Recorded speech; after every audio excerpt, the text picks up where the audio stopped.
This audiobook was created using text-to-speech software. While we aim for perfect pronunciation and clarity, you might notice occasional discrepancies with pacing and pronunciation. We are continually improving to provide the best listening experience. If you notice any major issues, please comment on the video or email me using the details provided in the description below. If you enjoyed this audiobook and want to support more projects like this, please consider becoming a Patreon member. Patrons receive special access to exclusive audiobooks, early access to new releases, and the ability to listen to the MP3 audiobook versions. You can find the link to our Patreon page in the description below. Thank you for choosing this audiobook. Enjoy the story. Chapter 1. Nice view, Joe Hardy said to his older brother, Frank. But that first step's a killer. He turned back to the airplane window. Below him, Los Angeles stretched in all directions as far as he could see. A soft haze hung over the city while, to the west, sailboats rolled on the calm water of the Pacific Ocean and the sun burned huge and bright above the flat horizon. Just then Joe thought it was the most striking place he had ever seen. Half an hour later, Joe and Frank Hardy were traveling in a rented car bumper to bumper on the freeway away from Los Angeles International Airport. So far, it doesn't look like the Los Angeles you see in the movies, Joe said to Frank, who was behind the wheel. Joe peered out at the monotonous row of apartment buildings and shabby bungalows that lined the highway. I mean, we're talking Hollywood here, Joe went on. Where's the glitter? That's what I want to know. Frank didn't respond to Joe, so Joe let it drop. He knew Frank was worried, but only Joe would be able to detect the signs of strain in Frank's level gaze and see the tension in his lean body as he hunched slightly forward over the wheel. Frank's dark brown hair had fallen onto his forehead as he concentrated on following the traffic with his eyes. His mind, though, was far away, on his girlfriend, Callie Shaw, to be specific. What trouble was she in, Frank was wondering. He and Joe had just finished a case at their home in Bayport, New York, when Callie called with an SOS from California. Tired of watching the rear of the car in front of him and disappointed by the roadside sights, Joe scrunched his stocky body up against the door on the passenger side and closed his blue eyes. Joe, 17 and a year younger than Frank, became drowsy in the hot sun, which was burning into his blonde hair. As Joe drifted off to sleep, he thought back to that morning when this unexpected case had begun. Gertrude Hardy had been sitting at the kitchen table, jokingly wagging her finger at Frank. "You should go out and have some fun," she'd said, more like a command than a suggestion. Their Aunt Gertrude had lived with them for years, and throughout Frank and Joe's childhood, she'd been like a second mother. "How am I supposed to get any work done with you hanging around the house all the time? This is summer. You're supposed to be off enjoying yourself. I had a double date planned for us with the Bosson sisters," Joe said with a sly grin at his brother. But you know Frank. He has eyes only for Callie. Frank and Callie had gone together for as long as Joe could remember, and deep down, he secretly admired their commitment to each other. But Joe saw no reason to let Frank know that. With a twang, he began to sing a country western song about long-distance love until Frank picked a pillow off the window seat and threw it at him. "Okay, I know you and Callie will never be best buddies," Frank shot back. "But because she's off on the West Coast taking a course in broadcast journalism doesn't mean I can forget about her. She'll be back in 3 weeks." "Right," Aunt Gertrude said. "And I'm sure she wants you to go out and have a good time. I'm not telling you to chase girls with Joe. I just think that you need a break." Aunt Gertrude tended to worry about her nephews, and on the advice of their father, Finan Hardy, the famous detective, they told her only what they had to about their dangerous exploits. Frank was relieved when the phone rang and stopped his aunt cold. "I'll get it," Joe shouted, but Frank thrust an arm in his brother's way, cutting him off. "I'll get it," Frank told his brother. The telephone hung on the wall near the kitchen door. Frank lifted the receiver. "Hello," he said. "Hardy residence." "Frank," came a distant female voice. "Boy, am I glad you're home." He couldn't help smiling as he recognized the voice. "Callie," he said loudly, "I've been wanting you to call." "I don't have time to chat, Frank," Callie said bluntly. She sounded breathless and frightened. "Listen, I'm in trouble. I've fallen into some kind of nasty business, and I really need your help." Frank's expression changed immediately. He was totally focused on the phone call now. "Okay, Callie, he said, scrambling for paper and a pencil. Tell me exactly where you... Before he could finish his sentence, Frank heard Callie cry out. Then her voice was cut off with a clunk. Callie, Frank shouted. She must have dropped the phone, he told himself. She'd be back in a moment. Callie, is something wrong? Joe asked. Quiet, said Frank, cupping a hand over his ear to blot out his brother's voice. Just then a male voice came on the line. Who's this? Said the voice. Who's this? Frank demanded back. There was a pause, then a click. Frank was listening to a dial tone. Furious, Frank slammed down the handset. He turned to face Joe and Aunt Gertrude, who both looked startled by his behavior. After he described the phone call, their expressions changed from surprise to worry. Callie needs us, Frank finished simply. Joe raised his eyebrows as Aunt Gertrude vanished down the hall. She's asking us for help? The Callie Shaw I know can take care of herself. Frank shot an angry glance at him, and the grin fell from Joe's face. Sorry, but what could have happened to her? That's what I'm going to find out, Frank said, moving toward the door. You want to come, fine. If not, I'm going anyway. Joe put a hand on his brother's arm, stopping him. Hold on, Frank, he said, trying to calm him down. If you want to fly to Los Angeles, I'm all for it. My only question is, what do we tell Mom and Dad? I'll take care of that, Aunt Gertrude said, reappearing with an overnight bag in each hand. She gave one to each of the boys. If I know Callie, she wouldn't call for help without a good reason. Go pack, you too. Now, Joe, Frank said, nudging his brother with an elbow. Wake up. Reluctantly, Joe uncoiled himself and wondered where he was. He looked out the window and remembered they were in California. The road they were on was in shadow as it led up toward the top of a narrow, snaking canyon. Where are we? He asked with a yawn. With one hand on the wheel and one eye on the road, Frank picked up a map of Los Angeles and glanced at it. Beverly Canyon, in the Santa Monica Mountains, he replied. Callie's aunt is an actress. She has a house up here, and this is where Callie's staying.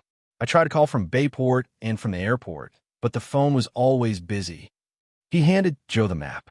I wrote the address in the margin. Tell me what it is, okay. Joe took the map and found the 4 numbers. Yeah, it's 1439. He gazed at the homes they passed. There were no numbers on the doors. Then he realized they were painted on the curbside. 1423, 31, there it is. They pulled into the steep, curved gravel driveway of a sprawling split-level house, set below the level of the street and nestled back among well-tended bushes and small trees. Joe nodded approvingly. The large redwood and brick house was exactly what he had expected to see in California. After he had parked the car, Frank got out and rang the doorbell. There was a small click inside, and Frank realized he was being scrutinized through a peephole in the front door. Who is it? Came a woman's voice. Ms. Beaudry? It's Frank Hardy. I'm a friend of Callie's. Maybe she's mentioned me. The door swung open. In the doorway stood a beautiful woman with bleached blonde hair. She wore tight blue jeans and a black satin shirt. She looked about 30 years old, but Frank knew she was older. She smiled brightly at Frank. She certainly has, Ms. Beaudry said with a grin. She noticed Joe, still sitting in the car. And that must be Joe, she added dramatically, bending down to peer into the car. That's right. Joe managed to stammer as he got out. He'd expected to meet an aunt, not a California girl. Won't you come in? She asked. Thanks, ma'am, Frank said. The boys followed her inside. As she shut the door, Ms. Beaudry said, Oh, for Pete's sake, call me Emma. Emma's house was even more pleasant inside than out. Light and airy, it was decorated in one pastel pinks and greens, with sliding glass doors offering a beautiful view of the light-filled canyon. Soft rock was playing on a radio somewhere in the house. What trouble could Callie have gotten into here? Frank wondered. What can I do for you? Emma asked. Would you like a soda? Seltzer? It might be a while before Callie. That's what we came for, Frank interrupted eagerly. I was hoping we could see Callie. Emma laughed. I sure didn't think you came for the seltzer, she said. Unfortunately, I don't know where Callie is. She hasn't been around in a couple of days. She smiled at Frank's reaction. Don't look so upset. She's spending a lot of time on a special project for her class, and she said she'd probably stay overnight with a girlfriend sometimes. But I thought she'd call to let me know. When you find her, though, Ask her to call me next time. Her mother's my older sister, and she'll kill me if she thinks I'm not being a good chaperone. You don't understand, Frank said. Callie called me and said she was in trouble. She asked us to help. Don't you have any idea where she might be? Emma Beaudry's smile faded. You're kidding, she said worriedly. Without her smile, she looked older. No, she hasn't called or anything. I thought it was strange. She's usually so responsible. Oh dear, what should I do? There might be something in her room, something to tell us where she's gone. Frank tried to fight a feeling of panic. Now is not the time to get emotional, he told himself sternly. He had one job to do, find Callie and fast. He noticed Joe giving him a sharp look and quickly rearranged his expression so he looked calm. I don't know what could be in there, Emma was saying as she fingered her wooden necklace like a set of worry beads. But you're welcome to look. She led them down a hallway to a closed door and swung it open. Inside were 2 chests of drawers painted hot pink, a brass daybed piled high with pillows, a closet, and a small white desk. Emma switched on the ceiling light. Thanks, Joe said. He eyed the furniture, looking for something out of place, but the room was perfectly neat. Where do we start? Pick a place, Frank said.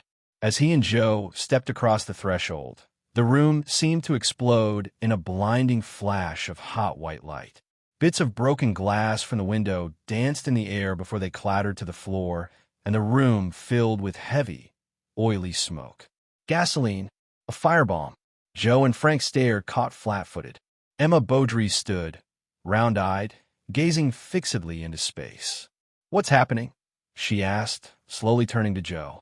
Her expression came alive just then, and her mouth fell open. She pointed at Joe. Frank pivoted and saw flames starting to lick at his brother's shirt sleeve. Joe, you're on fire, he shouted. Chapter 2. Joe fell to the floor and began to roll back and forth on his arm. Still, the flames continued to grow and his skin was being singed. Here, Frank grabbed a blanket from the bed and wound it around Joe's arm. The blanket did its job. Within seconds, the fire was out. You okay? Frank asked, inspecting Joe's arm. Yeah, Joe said stoically. But we've got other problems. Look around. Tiny fires had started everywhere around the room. On the drapes, the bed, the area rug, wherever bits of the flaming liquid had landed. Emma scampered from blaze to blaze, trying to smother them with a pillow. But just then the area rug really caught on fire, and flames were rushing up toward the ceiling. Help me, please, Emma yelled. The brothers sprang into action. The mattress, shouted Frank. He and Joe grabbed the mattress, their fingers inches from the tongues of... Help me flip it, Frank ordered. If we can bring it down hard over there. Joe was already ahead of him. Deftly, he tossed the mattress over, burning side down, on top of the flaming rug. The curtains at the window flared up behind them. Emma tore them down in a heap on the floor. She stamped them out with her sneakers. Now new fires were springing up, and the walls were starting to burn. Emma ran from the room as the Hardys battled each new blaze. No good, Joe called to Frank. The fire's spreading faster than we can put it out. We'll have to make a run for it. Here, cried Emma from the bedroom door. In her hands was a red metal canister, a fire extinguisher. I can't get past the flames, Frank told her, coughing. You'll have to throw it to me. Just then the mattress, which had continued smoldering, burst into flame again. This new fire cut Frank off from both Joe and the door. Throw the canister. Frank yelled at Emma. We're going to roast in here. Panicked, Emma lifted the extinguisher over her head with both hands and tossed it into the room as hard as she could. But not far enough, Joe could see. He leapt off the box spring and, using it as a springboard, dove into the open air as if he were intercepting a pass. He snatched up the fire extinguisher just before it hit the floor, then followed through, landing with a shoulder roll beside Frank. Joe sprang to his feet and tore the nozzle free from the extinguisher. White foam smothered the fires. Within minutes, the last flame was put out, leaving only greasy smoke lingering in the air. Frank and Joe staggered out of the room. Where are you going? Emma asked as they headed for the door. What about? No time to explain, Frank said, running past Emma. Whoever threw that firebomb might have stuck around to see what happened. A firebomb? In this neighborhood? You must be kidding. Emma called after them. As he threw open the front door, a foot slammed into Frank's chest.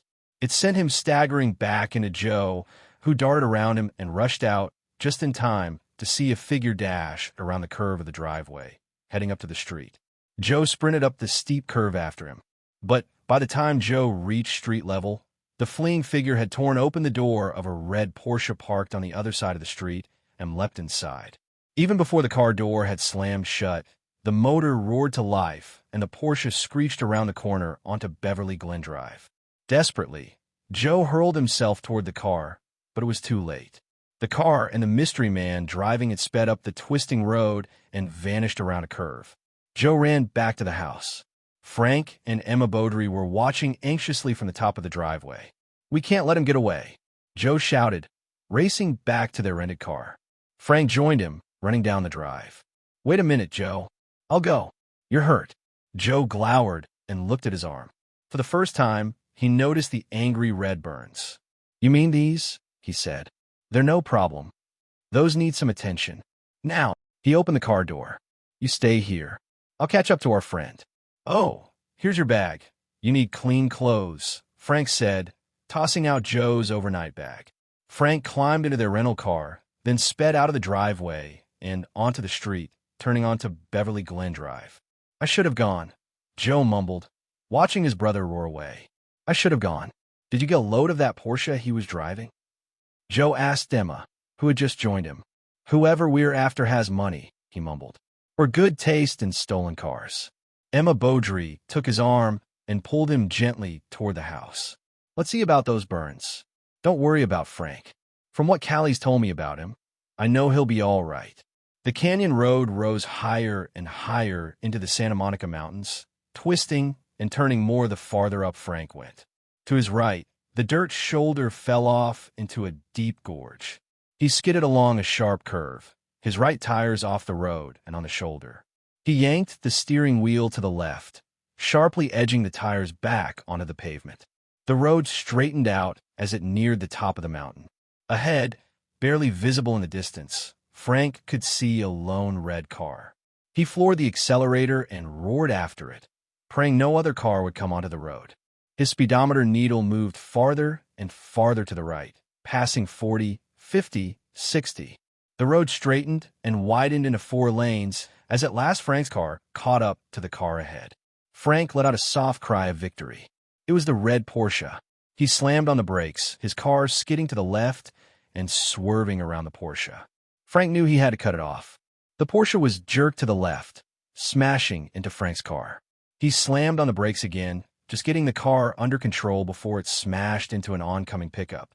The Porsche wove back and forth across the road to keep him from passing. "If that's the way you want to play it," Frank thought, "I won't try to pass. But there's no way you're losing me." He stayed on the Porsche's bumper. They approached a stop sign at the top of the hill. The Porsche sped up, racing through the intersection and around a curve. Frank heard the car screech to a halt around the side of the mountain, its tires squealing wildly. "Spun out, huh?" Frank muttered as he neared the curve. "Now I've hung." As he rounded the curve, Frank was blinded by the bright sun, shining straight into his eyes. Just ahead of him, he saw the blurred shape of the Porsche. It was stopped and was facing him. Frank slammed on his brakes and watched in horror as the Porsche revved up and drove straight at him. "What the?" Crying out, Frank hit the gas and yanked the wheel hard to the right to avoid the car. But he couldn't make the turn back onto the road and crashed through the guardrail and off the side of the mountain, flying into space to the canyon floor far below. Chapter 3. As the CAR was shearing through the guardrail at the top of the cliff, Frank fumbled for the door handle. Large spots from staring at the sun still swam in front of his eyes, but his sight had returned enough to see the huge San Fernando Valley spread out below him. A weightlessness gripped the car. He was falling into that valley. Frank rammed his shoulder into the door. His seat belt unbuckled. He took a deep breath and hurled himself into space. He groped wildly, desperate for any handhold. One miraculous snatch, and he did get his fingers around a tree branch. Twisting his body, he fought to grab on with the other hand. He continued dropping for a few seconds, then a shock jolted through his arms as he abruptly stopped the limb held. From beneath him came the screams of metal tearing on rock until one huge explosion echoed through the air, and only the crackle of fire broke the welcome silence. Relaxed by the quiet, Frank began to drift off, his grip on the tree loosening. He shook himself violently. It's shock, he told himself. I have to stay awake. He looked down and saw where he was, dangling from a tree limb over a deep ravine. Pain shooting through his arms and shoulders, he pulled himself up on the branch and lay there for a minute before shinnying down the trunk. Minutes later, he scrambled up the hill to the road. The red Porsche was long gone. With no one in sight, he began the lengthy walk to a police station. I hope Frank's all right, Joe Hardy thought for the 1,000th time in several hours. He sat in an easy chair in Emma Beaudry's living room, his burned arm wrapped in cold, wet towels. The VCR was on, and Joe was fast-forwarding through videotapes with a remote control. He and Emma had found the tapes in an unburned bureau in Callie's room and decided to look through them for clues. There was nothing suspicious or unusual about them. They appeared to be tapes Callie had made in her broadcast journalism class. Right then, Joe was watching a press conference that had also been filmed by all the major networks. None of the tapes seemed to be a reason for trying to burn down a house. Callie's aunt appeared, carrying a tray. She set it down and poured each of them a glass of iced tea.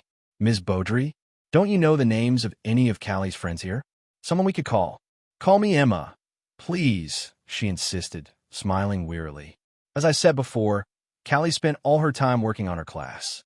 She didn't bring any of her friends back here. All I know for certain is that she was very excited about her final project. She had to make a short news feature. Great, Joe replied. He sipped at his tea. Nothing else. Emma shook her head. No, the last time I saw her was a couple of days ago. She asked if I had any old clothes I didn't need anymore. I gave some to her, and she left for school. Where is that? Joe asked, glancing at his watch nervously. It was getting late now. He wished he had some way to contact Frank. UCLA, Ms. Beaudry replied. The University of California at Los Angeles. Over in Westwood. It's one of the largest in the country. Joe continued to stare at the television, expressionless. She raised her voice. Surely you've heard of it? What? Joe asked. Sorry, I was distracted. I'm worried about Frank. Listen, he said. Maybe we should call Callie's parents. They deserve to know that their daughter may be in trouble. Please no, Emma said, her sophisticated air disappearing. Really, my sister would kill me. Can't you boys handle this? You're hotshot detectives, aren't you? You were so wonderful with the police. Emma had summoned the Beverly Glen police to witness the damage to her house before she called her insurance company. Joe frowned.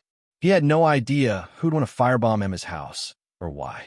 He'd kept his suspicions that the fire had something to do with Callie's absence, or that it was a move to destroy evidence, or even to scare the Hardys away, to himself. Now Joe wondered if he shouldn't have shared his hunches with the police, because he was beginning to think that Frank's life might be at stake. He checked his watch again. 8 o'clock. The doorbell rang, cutting off Joe's thoughts. I'll get it, Emma said, jumping up from the couch. No, I will, Joe said. They raced together for the door. On the front porch, Frank was standing, his clothes torn and bloody, his face pale with exhaustion. Behind him, a cab backed out of the driveway and drove off. Joe helped him to a chair. What happened to you? And where's the car? Don't ask. I just spent an hour at the car rental office trying to convince them and a policeman that our car went over a cliff because I was trying to avoid hitting a dog. They didn't offer me another car, he said flatly, and explained what happened. What about the guy you were chasing? Joe asked. He got away, but I did learn something, maybe. I think he was a cop. I got one good look at him when he turned around to check me out. I think he was wearing a patrolman's uniform. Joe looked puzzled. Why? He said, asking the question for all of them. After they were seated in the living room, Joe told Frank about the tapes. But you found nothing on them? Frank asked. Absolutely nothing, said Joe, shaking his head. No coded messages, no dangerous news stories, nothing out of the ordinary. There was nothing in Callie's room worth the gasoline forged that bomb. Frank shook his head. Obviously, our attacker thought something was here and didn't want us to get it. Like what? Emma asked. What could Callie be hiding? That's the problem, Frank replied. The only one who knows is Callie. And if someone is throwing bombs and trying to kill me because of it, she could be in really bad trouble. We have to find her. Who else might know where she is? Emma said Callie's been working on a special project at school. Joe began. So her professors might have some idea. What do you say? Head for UCLA? Frank nodded. But it's after 8 o'clock, Emma added. None of the offices will be open. A little thing like that won't stop us, said Joe. He set his glass down on the tray, and he and Frank started for the door. Boys, Ms. Beaudry said with a smile. UCLA is casual, but I don't think anyone will talk to Frank dressed like that. Maybe you should change, Joe said. I've got something you can wear. I'll be quick, Frank replied grimly. Emma Beaudry insisted she drive the boys in her car. Thanks for everything, Joe said as they all went out. Call me the minute you find something, said Emma, walking out to her car. Callie's sensible, but still, I'll be up all night worrying. Will do. Joe grinned reassuringly as he climbed into the passenger seat. I'm sure you're right, Emma. Callie's probably just out chasing a scoop. We'll call you as soon as we can. Emma Beaudry gave him a dazzling smile of gratitude and backed out of the drive. Look, Frank, Joe said as they trudged along a street through UCLA. The boys had been dropped off blocks earlier because the street was closed to traffic. A few students, carrying armloads of books, walked past them as they came from the direction of a library. Emma said it was only a couple of miles to UCLA, but she never mentioned the couple of miles we have to walk into it. This place is the size of a small city. Frank barely heard him. He was too intent on looking at the buildings. There it is, he finally said, pointing to a modern building of concrete and glass. School of Journalism was posted on a large sign in front of it. Great, said Joe. What do we do? Callie told me she was studying with a guy named Reese. Let's see if we can find his office. And if he's not here, Joe asked. Okay, he said. Frank shrugged. They walked up the front steps, and Joe pulled on the door. It opened, and the two entered the apparently deserted building. The first-floor corridor was lined with office doors bearing the names of the occupants. Near the end of the hall, Frank found a plaque that read Professor James Reese, Ph.D. Here it is, Frank said. He knocked on the door. No answer. He tried to open the door. Locked. Joe stepped forward and pressed his face against the glass and peered in. No way we're getting in there tonight. He shook his head slowly.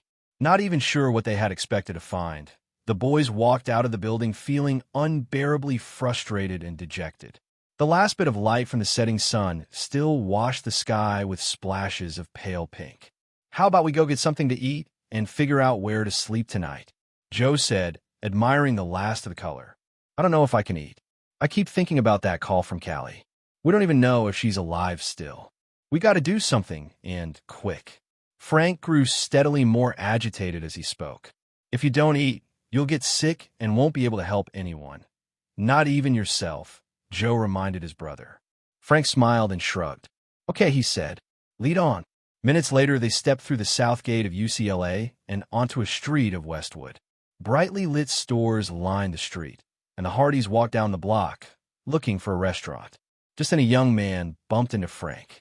Hey, watch it, Frank said, rubbing his arm while he looked at the guy. Despite the heat of the Los Angeles night, he was dressed in several layers of clothing. With fearful eyes, he watched Frank as he backed away, disappearing into the night. Come on, Frank said, shrugging the encounter off and grabbing Joe by the arm. He pulled him toward a Mexican restaurant. It is time for some food. He tapped his palm against his pocket with his wallet. He stopped dead in his tracks. My wallet. It's gone, he said with a note of disbelief. That kid picked my pocket. You mean that kid? Joe said. The young man was creeping toward an alley. Right. Him, Frank replied angrily. He shouted, Hey you, give me back my wallet. The young man looked up with round, startled eyes and then darted into the alley. The Hardys tore after him but stopped when they entered the galley. The young man was no longer fleeing. He was standing halfway down the concrete canyon, watching them defiantly. Cautiously, they moved forward again. As their eyes grew accustomed to the darkness of the alley, the brothers gradually picked out shapes moving in some of the darkened doorways. Joe and Frank slowed to a halt as, one by one, the shapes took human form and inched forward to surround them. Frank clenched his fists. Get ready, he muttered to Joe. Looks like we're in for it. Chapter 4. The Hardys pressed their backs together. Take out as many as you can, Frank whispered to Joe, before we make a break for it. From every direction, the menacing figures continued to stalk them. Then suddenly they began to snicker among themselves, until the alley seemed to become filled with laughter. "Okay, guys, that's enough," cried a voice. To the brothers' surprise, the people turned away as they were just an arm's length from the Hardys. From a doorway stepped a woman. It was too dark to see her face, but in the light from the street, the Hardys could see she was dressed in a ragged jacket and blue jeans. Her head, covered by a ski cap, appeared to be too small for her body. Then Joe realized that she, too, was wearing several layers of clothing. In her hands were several bulging shopping bags. With a quavering voice, the woman said, "So you think this poor boy has your wallet?" Frank blinked and strained his eyes to catch a glimpse of the bag lady's face. Despite the distorted way she had spoken, he knew that voice. "Callie," he said cautiously. Everyone broke into uproarious laughter again, and, grinning, Callie Shaw strode into the light. "Callie Shaw," Joe snapped angrily. "What are you doing? Frank's been going nuts wondering what's happened to you." "Nice to see you too, Joe," Callie said. The circle of street people stepped aside, and Frank moved close to Callie. "What's going on here? Why are you dressed like that? Who are these people?" Involuntarily, he wrinkled his nose. "The smell," Callie whispered. "I know. It took me a while to get used to it, too." She gestured to the street people and raised her voice. "Everyone, these are my friends, Frank and Joe Hardy. Meet Adrian, Frank, and Joe."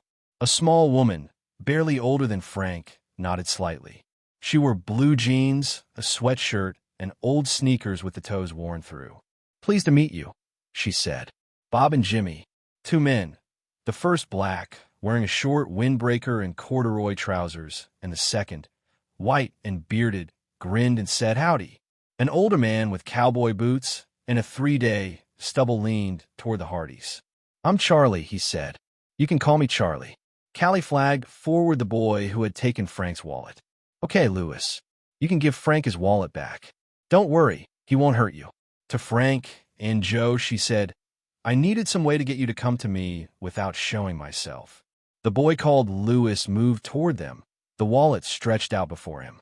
Frank took the billfold as Lewis backed away quickly into the darkness. Callie watched Frank check the contents of his wallet. "Come on, Frank," she said, annoyed. "They're not thieves, they're street people.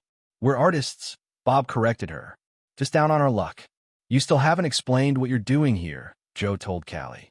"Yeah, Callie," Frank said, angry now. "You told me on the phone you were in trouble. We were cut off with a clunk. I thought you might be dead.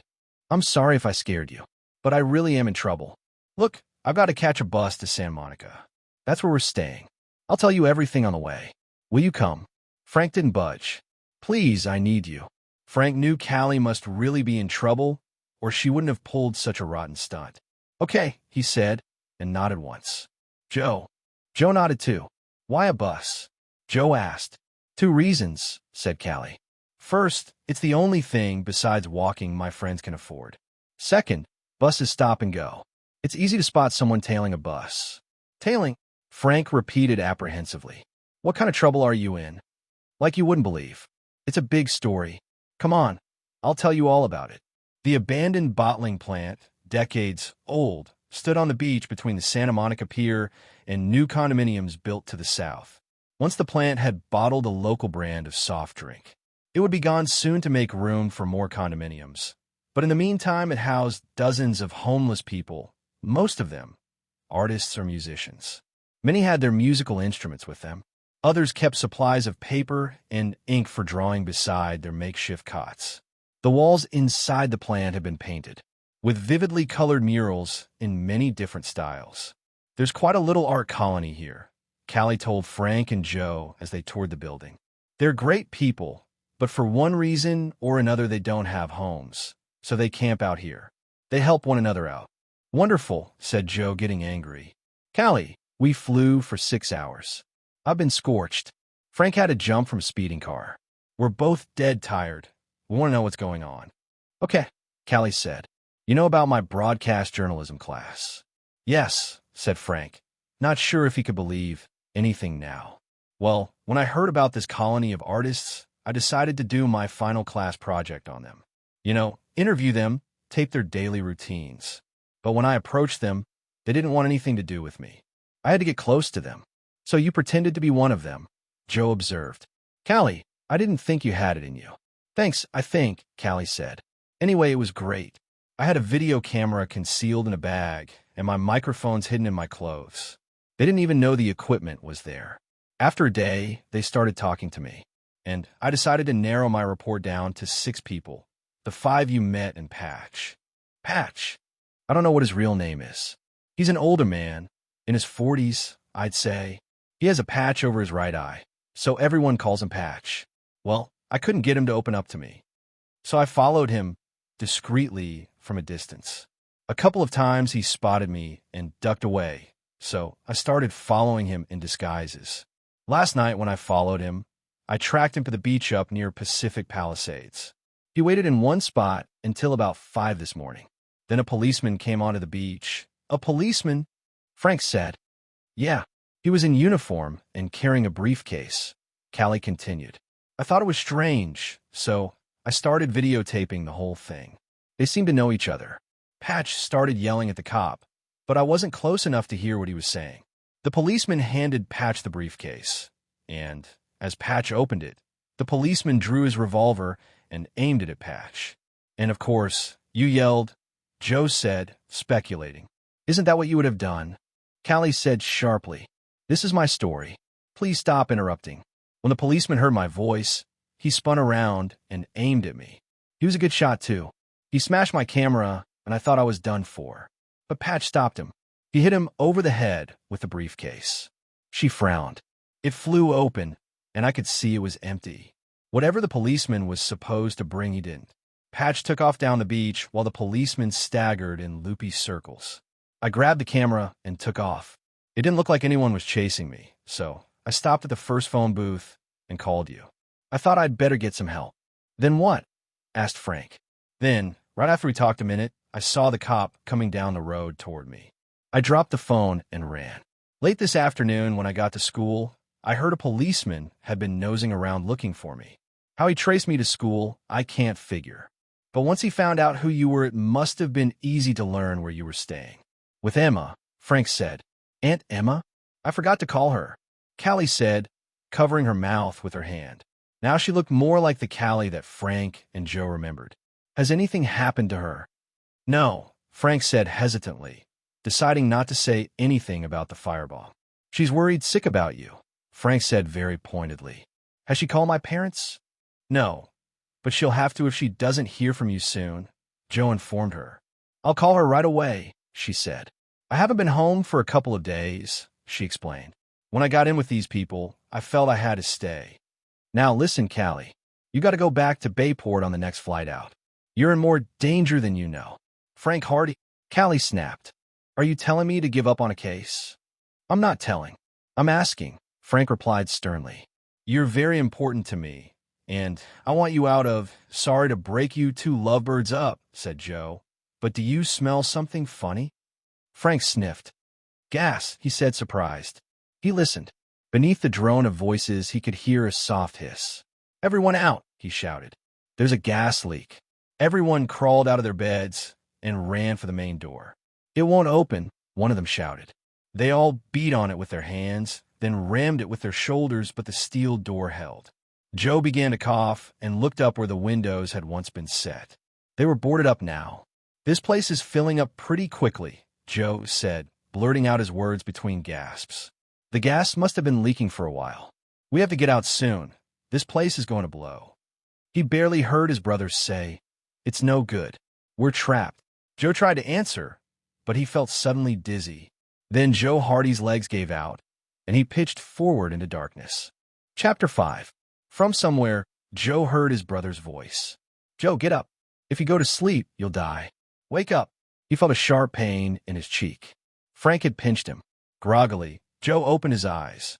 He wanted only to sleep, but he fought the lack of oxygen, and by sheer willpower forced himself to his feet.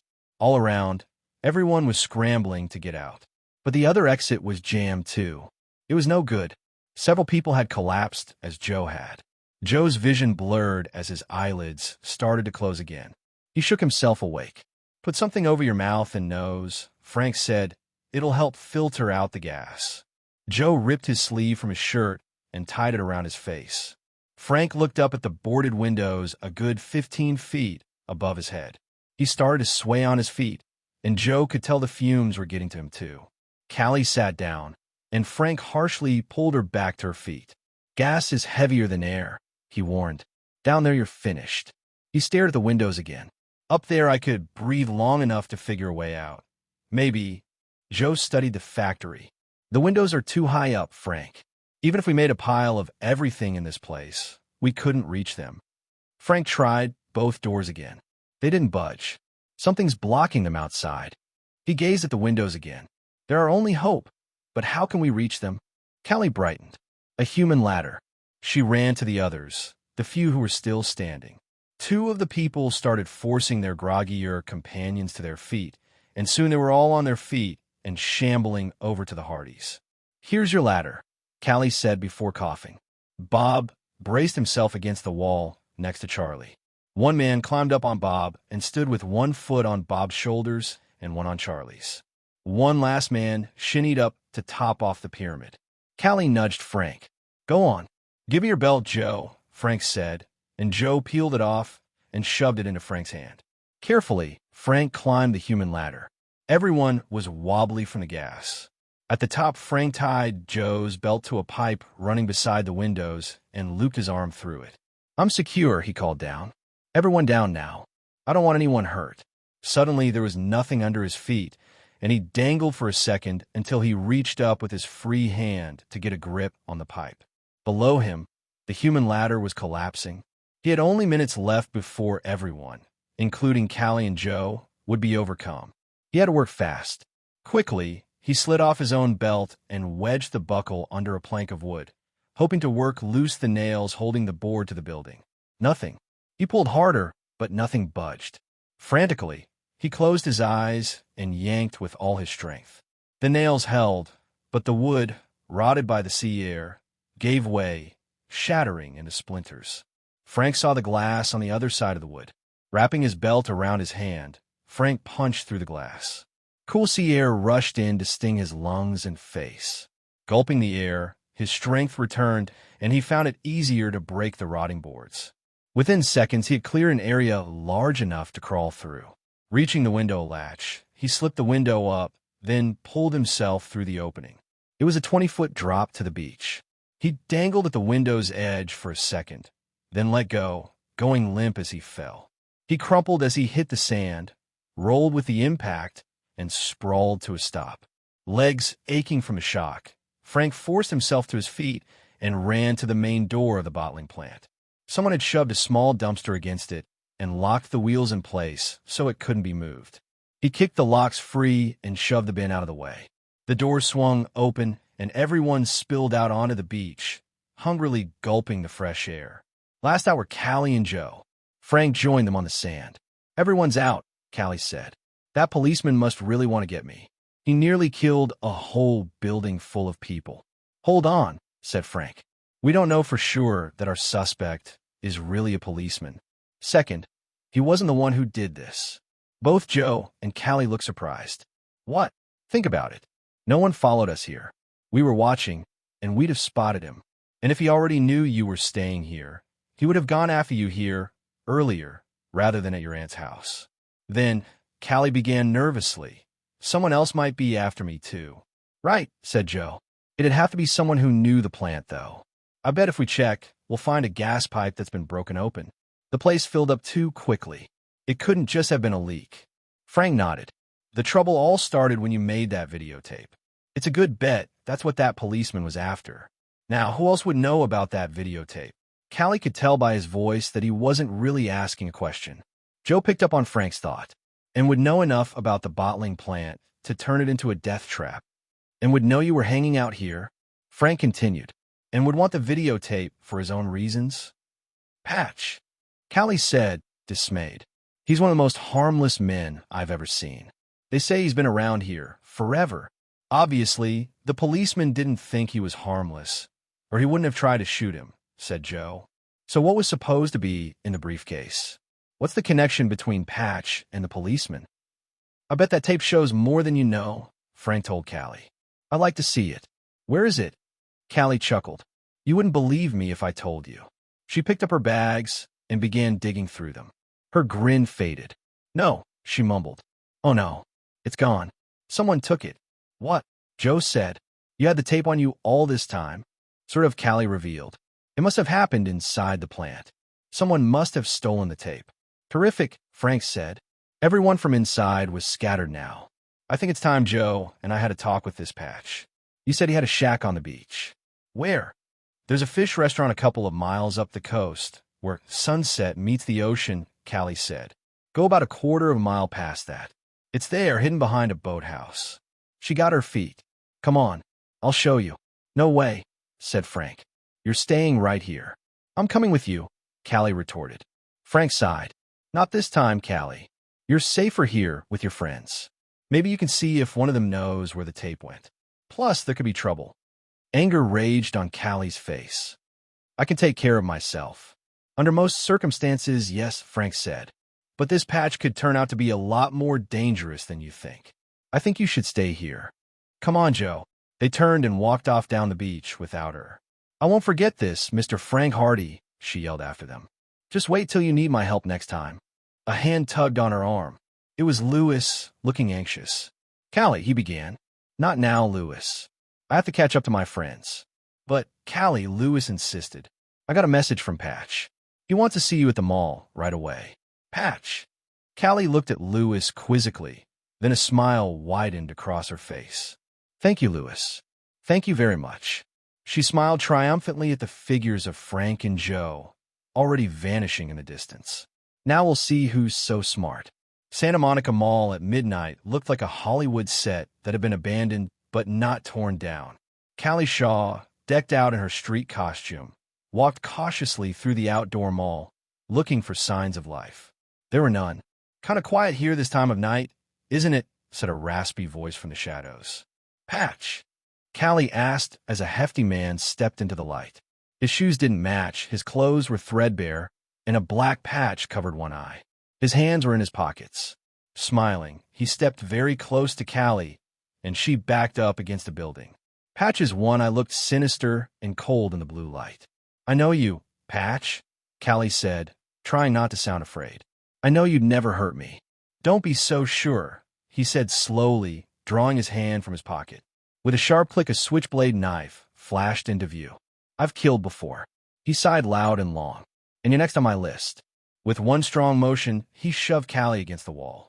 She screamed as he raised the knife to her throat. Chapter 6. I don't think I've ever walked so much in my life, Joe Hardy complained. He and his brother were tromping down the beach. Behind them was the fish restaurant, its sign bright against the night sky. A wave washed onto the beach, soaking Joe's shoes. He splashed out of the surf, but his feet and ankles were already drenched. For the 100th time, he wished he were in a nice warm bed. I think that's the shack, said Frank, who was farther up the beach, avoiding the water. Ahead, Joe saw an old boathouse. It looked as if it hadn't been used in years. That's what you said at the last three, Joe replied. I don't see the shack Callie was talking about. Doesn't matter, said Frank. It couldn't be anything else. Maybe Callie was wrong about the shack. Figures, Joe said. He reached the boathouse and rubbed one of the windows clean with his hand. It was dark inside, and, as far as he could tell, empty. I wonder why there's so much abandoned property out here. Beats me, Frank answered. The boathouse was set on the end of a large pier that stretched far out into the ocean. Like the boathouse, it was no longer in use. Many of its planks were missing. Joe was right. There was no shack. What are you doing, Frank? Joe called as Frank walked onto the pier, stepping over the gaps. Just a hunch, said Frank. He stared through a hole at the ocean below. White foam and dark water were rushing onto the land, bringing the water level almost to the pier, and then the tide ebbed.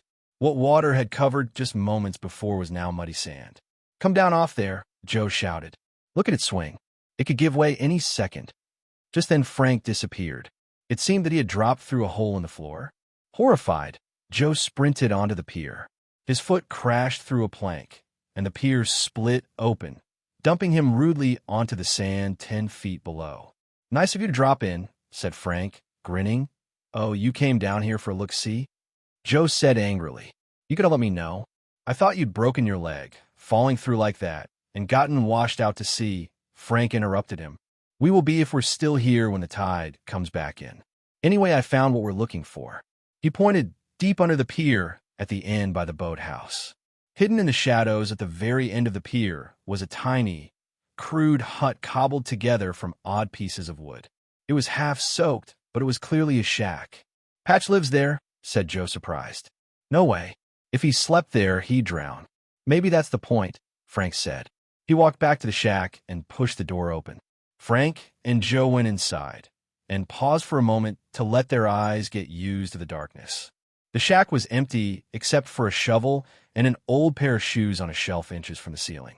Why would he build a shelf way up there? Joe wondered aloud. And how does he reach it? His thoughts were broken by a dull roar. "The surf," Frank said. "It's coming back in." "No time to get out," Joe said. "We'll have to ride the wave." Water slammed into Joe, pushing him to the back wall of the shack and filling his mouth and nose. He pushed himself off the wall and up, fighting the force of the wave. A second later, his head bobbed up into the air pocket next to the ceiling.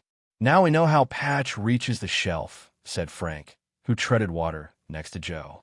The water had raised them so Frank could easily reach over and touch the old shoes. "That's not all," Joe said, looking up. Light crept through the cracks in the ceiling. "We must be right under the boathouse." Propping himself against the shelf, he shoved at the ceiling. It gave way. Straining against the weight of their waterlogged clothes, the Hardys pulled themselves up through the trapdoor and into the boathouse.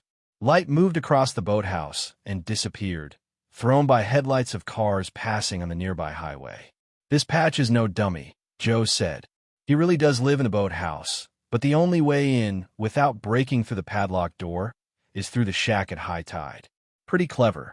In a corner of the boathouse was a small bed made of newspapers. Other than that, there was no sign that anyone had been there. Joe looked at Frank, who stretched his arm down through the door. "What are you doing?" Frank was holding the shoes that had been on the shelf. "Just seeing what's so important about these." He reached inside them. "That's odd. The toes are stuffed with scraps of newspaper. Maybe he wants to hold their shape." "Maybe," Frank agreed. But inside them were airtight plastic bags with more newspaper inside them. They tore open the bags and took the clipping out, spreading them on the boathouse floor. They read them in the flashes of light provided by the passing cars. "These are all 10 years old," he realized, "and they're all about the same thing." Frank raised one of the clippings so it would get as much light as possible and squinted at the print. According to this, there was an armored car heist in Philadelphia back then. 2 masked and armed robbers dropped from a highway overpass onto the truck, forced the driver to pull over, overpowered the guard, and walked off with $2 million. Walked off with it? On foot? That's a lot of money to carry. Frank nodded. "It says they escaped on foot through a drainage tunnel. So, did they got away?" "Not quite. One of them did." Frank rubbed his eyes and waited for another car to pass. The police sent dogs out after them. After 2 days, one of their bodies was found near the Delaware River. It had been burned, but could be identified, a professional robber named Sam Moran. "What about the other one?" Joe asked. "They never found him, or the money," read Frank. "At least at the time these stories were printed." Joe rubbed the back of his neck. "I think we're up to something. Let's say the money was never recovered. Maybe Patch was the other robber, and he has it stashed somewhere." "No," Frank said, shaking his head. He folded the clippings and put them back in their bags. "I don't buy it. Why would a man with $2 million be living like this? After 10 years. It would explain why a policeman was hunting him," Joe suggested. "Maybe he's been hunting Patch all this time and finally found him. Or maybe the cop knows where the money is and Patch has been hunting him all this time," Frank said. "It makes sense, almost. Patch wanders from place to place looking for the $2 million some cop made off with. But why would a corrupt cop on the run be in uniform?" Joe raised an eyebrow. "You're right. It almost makes sense, but not quite. Maybe the library has information on the heist. We'd better pack up this stuff and get out of here." Frank stuffed the resealed bags into the shoes. Of course, the clippings may not have anything to do with anything, but instinct told them they did. Another set of headlights lit up the boathouse. This time they stopped and shed a continuous glow inside the little building. A car motor was turned off, but the lights stayed on. One car door slammed. "Someone's out there," Joe whispered, "and coming this way. The tide's too high, so we can't go out through the shack." "Try the back window," Frank said to Joe. "We'll have to hope no one sees us go that way."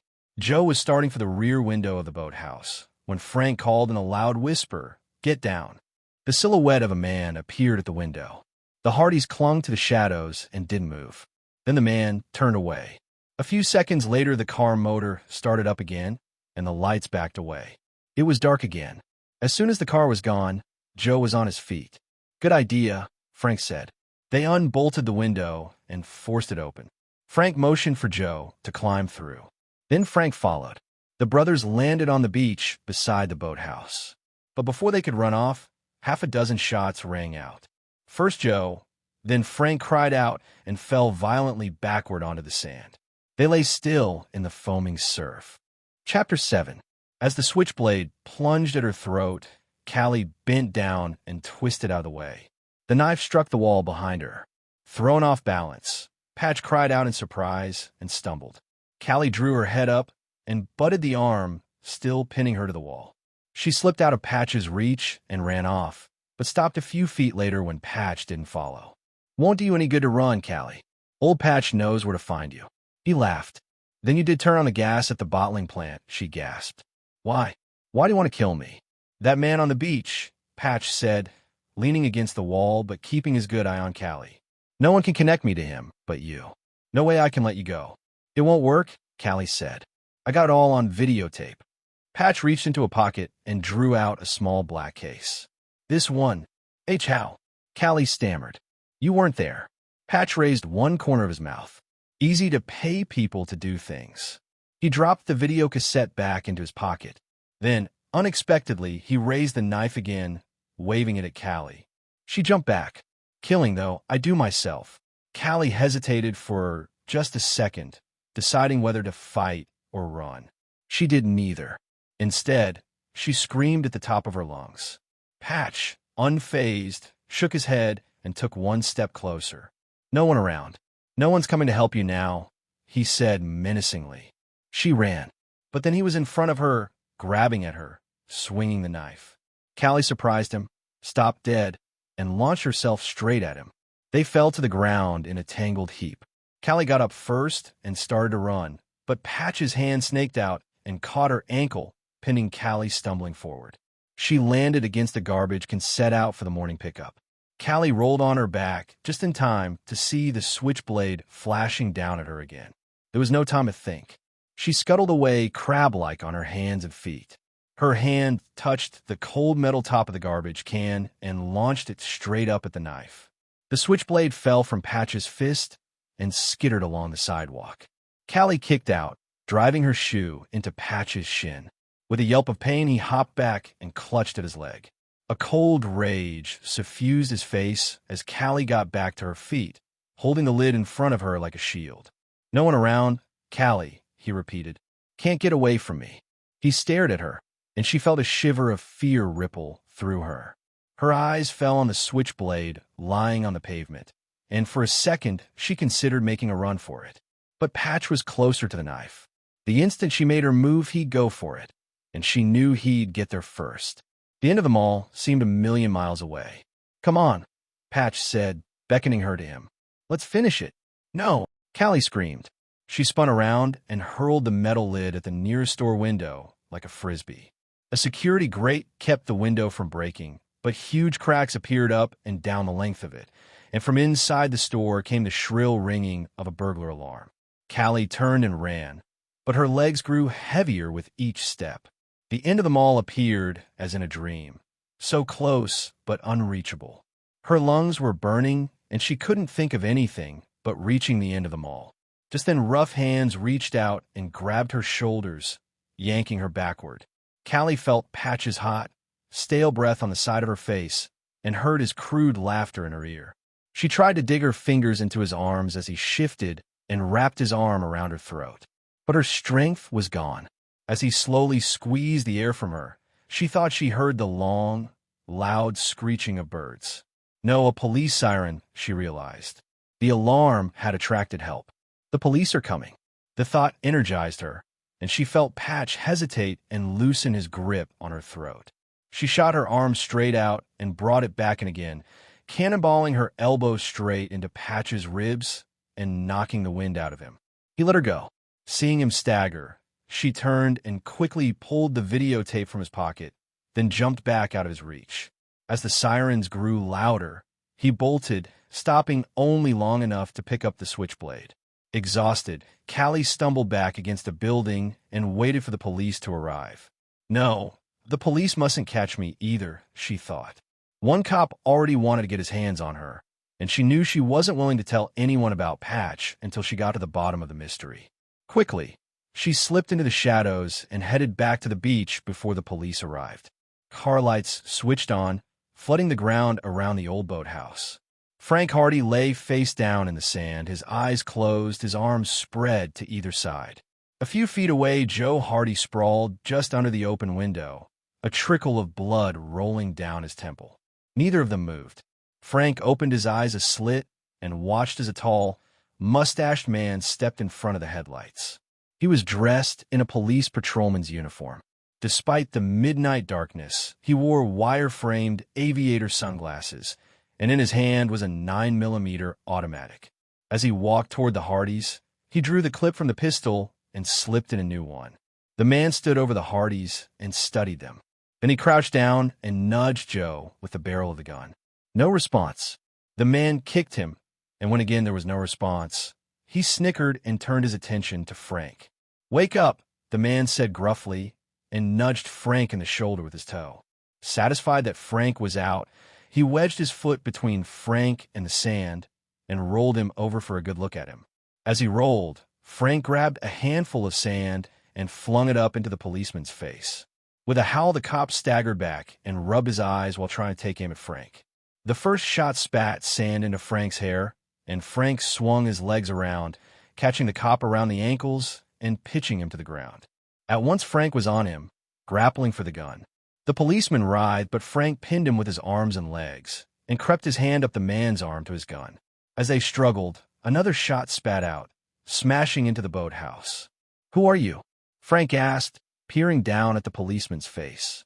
For an answer, the policeman slammed his knee up into Frank's back, and Frank pitched forward. Pain rushed through him as the policeman landed a haymaker in his stomach, but Frank kept his hand on the gun. Like gladiators joined at the wrist, they rose together, each keeping a grip on the pistol. The policeman slammed an awkward left into Frank's jaw. Frank staggered back toward the surf, his hold on the pistol beginning to weaken. Then he collected himself and tightened his hand around the man's trigger finger. 6 rapid-fire shots ripped through the sky. Enraged, the policeman pulled back, finally breaking Frank's grip. The gun smashed down against Frank's head, and Frank tumbled back, landing at the surf's edge. He was dazed, and his arms no longer worked. A fog appeared to be swallowing him, and through that fog Frank saw the policeman aiming the pistol at his head. Too exhausted to move, Frank merely covered his face with his hands. The policeman's finger slowly squeezed the trigger. Click! Frank's eyes opened wide in relief. The gun was empty. As water washed onto Frank's hair, the policeman dropped to his knees, his hand pressed against Frank's face. The surf filled Frank's nose and mouth and forced its way down his throat. He sputtered and tried to rise, but the policeman was forcing him down. Stay calm, he thought. Don't panic. He slowly exhaled the air still in his lungs to keep the water out and concentrated, as he had learned to do in karate class. With great effort, Frank focused on the policeman. The heel of Frank's hand snapped up, clipping the policeman in the solar plexus. The man grunted and let go, and Frank grabbed him by the collar. He rolled back, lifting the policeman with him, and the policeman flew over his head and into the water. Frank dragged himself onto dry land. Already the cop was staggering out of the ocean. When he saw Frank, he aimed at him again and pulled the trigger twice. Again, there was only a clicking. Frustrated, the policeman flung the gun at Frank, but Frank knocked it aside and dove at the man. The officer sidestepped and let Frank fall into the surf. Then the policeman ran to his car, got in, and sped off. Frank returned to the boathouse and sank to his knees next to Joe. "It's okay. It's all over." Weakly, he shook his brother, but Joe didn't move. Then Frank noticed the blood on Joe's head, and a horrifying thought sprang into his mind. Joe wasn't unconscious. He was dead. Chapter 8. "Frank," Joe rasped weakly. "What happened?" He tried to sit up, but his eyes screwed shut in pain, and he flopped down again, hand to his bleeding head. "Joe," Frank shouted, ecstatic. "You're alive. Lie still while I go get help." "You've been shot." Joe propped himself up on one arm. The pain in his head was receding into a dull throb. "Was I?" he said. "Oh, I remember now. Someone was shooting at us." "The policeman," said Frank. "I chased him off, but I couldn't catch him. When I heard the shots, I dove for cover, same as you," Joe continued. Slowly, he raised himself to a sitting position, and this time he didn't collapse. "But I was diving away from the shots. There's no way a bullet could have grazed my head. My leg or arm, maybe, but not my head." "But your head's bleeding," Frank said. Joe began to crawl, patting the sand all around him. "Maybe I hit it when I was falling. Something sharp, metal." His hand slapped down near the wall of the boathouse, and he let out a sharp cry. "I think I found something. Buried treasure on the beach," Frank said. "Give me a break." But he quickly began to brush sand away from the spot Joe indicated. An object became visible near the wall of the building. "You're right, there's something here. Looks like a file box of some sort. Patches. Maybe." It'd explain what the shovel in the shack was for. Joe had almost forgotten the ache in his head as he lifted up the small green-painted metal box that was carefully sealed in a plastic bag. "It sure wasn't deep," Joe said. "Patch isn't much at burying things." "If it's his," Frank warned. "We don't know that yet. Anyway, he might have been in a hurry." He ran his fingers over the bag around the box. "I don't think this has been here long." "How's your head?" he asked Joe as he peeled off the plastic. "I'll live," said Joe. "What's in the box?" Frank popped open the lid. He lifted up the contents of the box to inspect them by the light of the passing cars. "Photographs," Frank said, bewildered. "Just old photos." They were brown with age. Joe picked one from the box and studied it intently as another car passed on the road. The developing date was over 10 years ago, just like Patch's newspaper clippings. In the photo in his hand were two men, one tall and handsome, with long, wavy hair, and the other slightly shorter and blonde, with a broad smile. They were in swim trunks at a beach and were posing with their hands on each other's shoulders. "Moran," Frank said, looking over Joe's shoulder. "What?" "The blonde guy. His picture was in the paper. That's Sam Moran, the thief who got killed." "But who's his buddy? You think maybe—" Joe began. Frank shrugged. "The other guy could be Moran's partner. Maybe." He plucked the photo from Joe's hand, folded it down the middle, and bent it back so that only the unknown man was looking up at him, and stuffed the picture in his pocket. "I'll lay odds it's Patch. Maybe Callie can identify him for us." Joe picked up another picture of the unknown man and closed the box. "It'll be dawn soon," he said. "We'd better get out of here before Patch decides to show up. Neither of us looks like we could bear up under another fight." They looked at themselves in their torn, wet clothes. Frank grinned, and a single chuckle burst from his lips. Then Joe began to crack up, and Frank joined the laughter. "Yeah, it's been a long night," Frank said when they stopped. "Otherwise, none of this would seem even slightly funny. Come on, let's pack up here and go get some sleep." They wrapped up the box and reburied it. Callie stood alone in the shadow of the bottling plant. Far in the east were the first traces of morning, a faint lightening of the gray sky. Callie paced, wondering what had become of Frank and Joe. Every sound made her jump, and now the videotape in her bag seemed too heavy for her to carry. She wanted to throw it into the ocean. "I'm just tired," she thought, and sat on a crate next to the factory to rest and close her eyes for a minute. Before she knew it, she was asleep. She woke to distant voices. The sky was lighter. Soon the sun would break the horizon. "How long have I been asleep?" she wondered. A rush of panic swept through her. She dug frantically through her bags for the videotape. It was still there. The voices were gone. But now heavy footsteps echoed on the concrete sidewalk around the corner of the building, heading straight for her. She looked around for a place to hide, but there was nothing but beach, and once on the beach they would see her. Frantically, she stood and stamped her foot down on the crate, breaking it. She picked up a flat board from the crate, crept to the corner of the building, and waited. The footsteps had stopped at the sound of the breaking crate, but then they started again.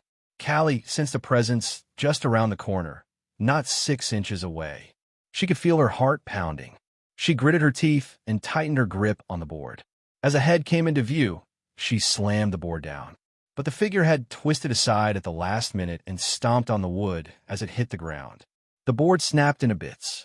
Callie screamed and backed away, cuffing her arms over her face. "Callie," said Frank, "what are you doing? What's wrong?" She hurled herself into his arms and buried her face in his chest. "Oh, Frank, I'm so glad you're back. It's been just an awful night." "We know," said Joe, joining them. "It's been bad for us, too. What happened to you?"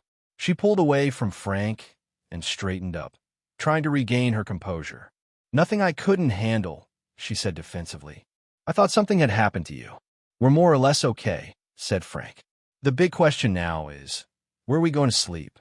He looked at Joe's dirty face and torn shirt and Callie's grubby outfit and wondered what he himself looked like. "We can't go back to your aunt's house. The policeman knows about her." He stared at the bottling plant. "I don't much like the idea of staying here, but no hotels go to let us in looking like this." "Oh, I don't know," Callie said. She rooted through her pockets and finally came out with a credit card. "We could try. Credit talks, right? Don't leave home without it." Frank stretched as he put on his shirt. For hours of sleep in the once stylish but now seedy motel had refreshed him. He felt ready to follow Patch's trail. Catching Patch and the policeman was, he decided, the only way to make sure Callie would be safe. "I'm going next door to check on Callie," he said to Joe as Joe stepped out of the shower. Still half asleep, his brother yawned and nodded, obviously too sleepy to care. Frank stepped out of the motel room and shut the door behind him. Despite their problems, he realized, in a good mood. His mood shifted abruptly as he rapped on Callie's door. It creaked open. No one was inside the room. The bed covers were thrown to one side, and in a pile on the floor were Callie's clothes and the bag she had been carrying. Frank pounded on the wall adjoining their rooms. "Joe, get over here now." When Joe, shoeless and shirtless, dashed into the room, he found Frank going through the bags. What was all the pounding about? "What's up?" Frank turned. His face was grave. "They took Callie, Joe. She's gone." Chapter 9. "What's going on here?" said an angry voice behind the Hardys. "Oh," said Joe, grinning at Frank's shock and embarrassment. "Hi, Callie." Frank glanced at his brother, then turned to face Callie. She was now dressed in khaki slacks, tan sandals, and a t-shirt with California written on the front. In her hand was a shopping bag. Sunglasses covered her eyes, and a large purse was slung over her shoulder. You're not kidnapped," Frank said. "Of course not," Callie replied, puzzled. "There's a great store in the lobby, and," she pointed at the rags at Frank's feet, "I couldn't wander around in those all day. You'd better change clothes, too." "We'd like to," said Joe, "but the butler hasn't laid out our clean ones yet. That's why I picked up a little something for each of you." She reached into the shopping bag, took out a green knit shirt and chinos, and tossed them to Frank. "You'll look good in those." Then she pulled out a short-sleeve Hawaiian shirt in a red, yellow, and orange flower print and handed it to Joe. He unfolded it and pulled it over his head. "I'm supposed to wear this?" he asked in dismay. "I look like a tourist." "It's you, Joe," Callie said. "This is Surfer Town, remember? You'll blend right in." "Enough, you too," said Frank, slipping into his new shirt. "I'm not finished with Callie." He turned to her angrily. "You had no right to go off without telling us," he began. "I'm sorry. I really should have told you where I was going, Frank," she said. "It's okay," Frank replied. They reached for each other's hands. "Let's get out of here and do something," Joe said. "Yeah, let's stop by the campus," Callie said. "There's something there I want to look at." They left the motel and walked to the corner to wait for a bus. Joe looked around, watching for the smallest sign they were being followed, while Frank dug into his pocket. "Recognize this man?" Frank asked Callie. He showed her the photograph from Patch's file box. It was the tall man with the long hair. Callie shook her head. Should I? Frank sighed with disappointment. I thought he might be your friend Patch. Patch is not my friend, and he doesn't look all like that, Callie said. Why? The bus appeared, and they climbed on, taking the seats next to the back door. Frank caught Callie up on what they had discovered on the beach. Joe didn't like giving Callie any more information than they had to, but he knew there wasn't much he could do about it. Like it or not, Callie was involved. Quickly, Callie gave the Hardys the story of her meeting with Patch at the mall, toning down the violence considerably, though. And look what he had with him. This, she concluded, dramatically pulling the black videotape from her bag. Frank's and Joe's eyes widened in surprise. Why didn't you tell us you'd gotten it back? Frank said angrily. You've been holding out, Callie. No, I haven't. This isn't even the right tape. I stashed the one with Patch and the policeman at the UCLA tape lab yesterday, after I talked to you. Then why were you upset when this was stolen? Callie smiled. This tape was worthless to Patch, but it was vital to me. I'd switch the real tape for this one at the lab. The only way I can get the right tape is to bring this one back and switch again, before the tape librarian notices that this one's missing and contacts the last person who checked it out me. Joe frowned. Pretty complicated. Yeah, but so's this case, Frank said. Let's see what we got so far. Okay. Callie and Joe nodded. Okay, we've got a policeman handing a briefcase to a bum, then trying to kill him. What does that suggest? Patch was, or is, blackmailing the policeman, Joe said. The cop wants him out of the way. Right. And both of them want anyone who can put them together, like Callie, gone. So neither of them wants to risk exposure. Patch has a collection of newspaper articles about a robbery, and has a collection of photos of a dead man known to have been involved in the robbery. So Patch and the robbery must somehow be connected, Callie concluded. The bus lurched to a stop across from the gate to UCLA.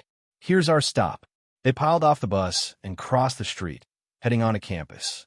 Let's head for the video lab, Frank said. I want to have a look at that tape. All right, but I've looked, Callie replied. I've looked, and there's nothing on it that gives us any more information. You're missing something, Frank insisted. You must be. Within minutes, they reached the video lab. But as they pushed through the door, Callie's face dropped. Every seat in the room was taken. It's full, she said.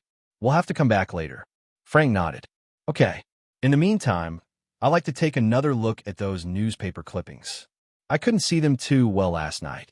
But we left them back at the beach, Joe said, so Patch wouldn't notice them missing.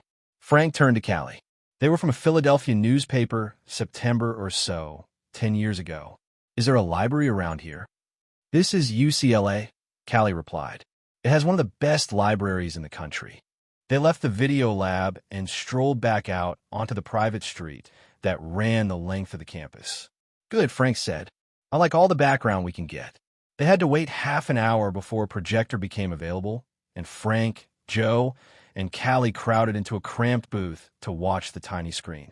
Callie brought 2 rolls of microfilm, each with a month's worth of newspapers photographed on them. She slipped them into the projector. Joe rolled the film to the date Frank had read on Patch's clippings. Here it is, he said. Headline stuff. Pretty much what you said. 2 guys knock over an armored car and take off. Anything about who they were? Not yet. He rolled the film ahead to the next day. Here's a little more. Details about how the cops spotted them as they took off through some drainage grates. No mention of names yet, though. When he reached the newspaper for the 3rd day after the robbery, Joe said, Bingo. Seems the guard on the armored car picked Sam Moran out of the mug books. But he died before they could catch him, Frank said. And they never identified his partner? Joe scanned through the next week's stories. Nope. No partner.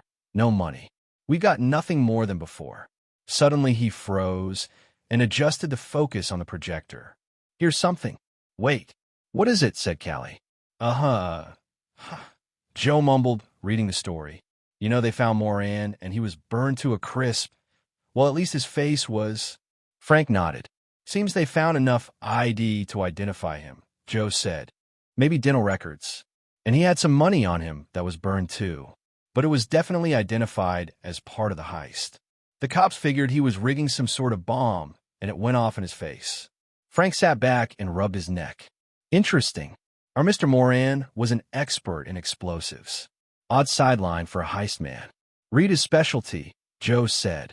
Well, Frank replied, peering at the screen. Molotov cocktails, like the one that almost fried Emma's house. What? Cried Callie, outraged. You never told me about that. What else have you been keeping from me? The Hardys looked at her in sheepish silence. Nothing, Frank said. Have you called her yet? Yeah, this morning. I let her know I was all right, Callie answered. Let me see this. She gently pushed Frank's shoulders down so she could stare at the screen. Callie screamed and clapped her hand over her mouth to muffle the sound. That man, she said, pointing at the screen. That man. Frank and Joe looked at the photograph that went with the story. Don't worry about him, Frank assured her. That's Sam Moran. He's the one who died. That's not Sam Moran, Callie gasped. At least, not anymore. And he's not dead. She stared at the picture. His name is Patch. Chapter 10. You're sure? Frank asked. The picture's 10 years old. Look at it again and take your time. I don't have to look, she answered. I saw him last night. That's him. Don't you see? Moran kills someone and burns the body. Then he fixes the dental record somehow and leaves the poor guy to be taken for him. That's what he meant when he said he'd killed before. It doesn't fit, said Frank. Patch doesn't have any money or he wouldn't be living the way he does. So where'd the $2 million go? He leaned his head back and gaped at Callie. What did you mean a minute ago? Did he try to kill you? Callie nodded guiltily. You should have told me. You didn't tell me about someone firebombing Aunt Emma's house. It's the same thing. It's not, Frank insisted. Stop it, Joe said. From now on, everyone tells everyone everything, okay? He checked his watch. I think we've got all we can get here. How about trying the video room again? All right, Callie said and stormed out of the booth.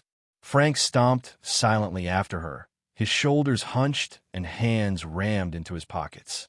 Slipping the microfilm off the projector, Joe shrugged his shoulders and muttered to himself, Young love. Much larger than the cramped microfilm cubicles in the library, the video booth was carpeted and soundproofed, with a large television and a video cassette player attached to a moving cart. In a semicircle around the cart were a few padded gray chairs.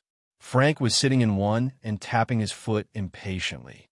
Where is she? He asked, looking over his shoulder and through the opening into the video lab. He found Callie standing at a large desk, speaking to a middle-aged woman in glasses. Oh, she's all right, said Joe. Stretching his legs, he slouched in the chair next to Frank. Here she comes. Callie entered, carrying a video cassette, and slammed the door behind her. They didn't want you to check it out. Do you believe it? A school videotape. I wonder if they suspected anything. She opened the black case in her hand, took out the cassette, and slipped it into the video player. Glancing furtively around to make sure no one outside the room was watching her, she drew the other cassette from her purse and slipped it into the case. Well, they've got their precious tape back, she said, picking up a remote control and plopping down in the chair next to Joe's. Her thumb jammed the button marked play. This set's equipped with a special effects generator, so if you want to do anything fancy, let me know. There was an edge in her voice that made Joe uneasy. The tape began rolling. So that's Patch, huh? Frank said as a shabby man crept onto the screen. All around was empty beach. Patch's head popped up suddenly, as if someone had called his name. Callie's right, said Joe. That's Moran. Wonder what happened to his eye. The policeman stepped into view, wearing his dark aviator sunglasses. In his hand was a pigskin briefcase edged in chrome. Patch poked greedy fingers at it. I wish you had gotten sound, Frank said. Sorry, it wasn't a good enough job for the great detective, Callie replied coolly. The noise of the surf blotted out everything. Can we get close-ups out of this thing? Joe suggested. If we can, maybe we can read their lips. Frank shook his head. They're moving around too much. We'd get only a bit of it at most, and then there's no way of knowing if we're right. Not worth the effort. Hold it, Frank ordered, and Callie hit the freeze frame button. Patch had opened the briefcase, and the policeman had drawn his gun, and now the policeman faced the camera, frozen in mid-movement. Frank slapped his forehead. I should have realized this on the beach. I knew when we were fighting that something about that guy didn't jibe. Joe and Callie stared at him. What do you mean? Joe asked.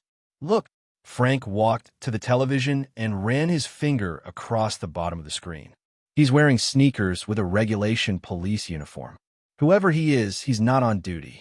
Maybe he's not a cop at all. Then where did he get the uniform? Asked Callie. Costume shops don't rent police uniforms. It's against the law. And to get one from a uniform store, you have to prove you're a cop. She paused. He could be a cop with bad feet. Frank sank back in his chair and scowled. Don't sulk, Callie scolded. Bring his face in tight, Callie, Joe said. She pressed another button, and the policeman's face filled the screen. Good. Frank, give me that picture you lifted from Patch. Frank dug the photo out and handed it to Joe, who patted his own pocket. Anyone got a pen or pencil? Callie handed him a pen, and for a few seconds, Joe scrawled on the photograph. He handed the pen back to Callie and pressed the photo against the screen. Back it up so the heads on the screen and in the picture are the same size, and come up here, he demanded. Puzzled, Frank and Callie stepped up for a look. The photograph, now with a mustache and a pair of sunglasses drawn on the mystery man's face, was identical to the video image of the policeman, except for the long wavy hair. Frank groaned in disbelief. It was in front of us all the time, he said. How could we have missed it? You mean? Callie began. Right, Joe replied. The cop is really the other thief. That puts our blackmail theory back in business. Excited, Frank paced back and forth, thinking out loud. Of course. Now it started to make sense. Moran, Patch, gets rooked out of his share of the money. He runs into his old partner out here and tries to force him to hand over the money. It's sketchy, Joe said, but it's a start. And I've seen both of them, Callie said with a shudder. That explains why neither wants me alive. Both could go to jail. The Hardys stood outside the video room as Callie returned the black case, with the original video cassette inside, to the desk. As they reached the door of the video lab, an Oriental woman in her late 30s entered and smiled at them. Hello, Callie. Smiling back, Callie stopped and said, Hi, Miss Key. She gestured to the Hardys. These are friends of mine from out of town, Frank and Joe. To them, she said, This is Ms. Key. She's in charge of my program. Ms. Key held out her hand, and in turn the Hardys shook it. My pleasure, she said. Callie, what did you do at Meteoric yesterday morning? The studio called up after the field trip to ask about you, where you lived and all. The man said they were thinking of offering you a screen test. Screen test? Have you heard from them yet? I told them you're interested in journalism, not acting, but they wouldn't listen to me.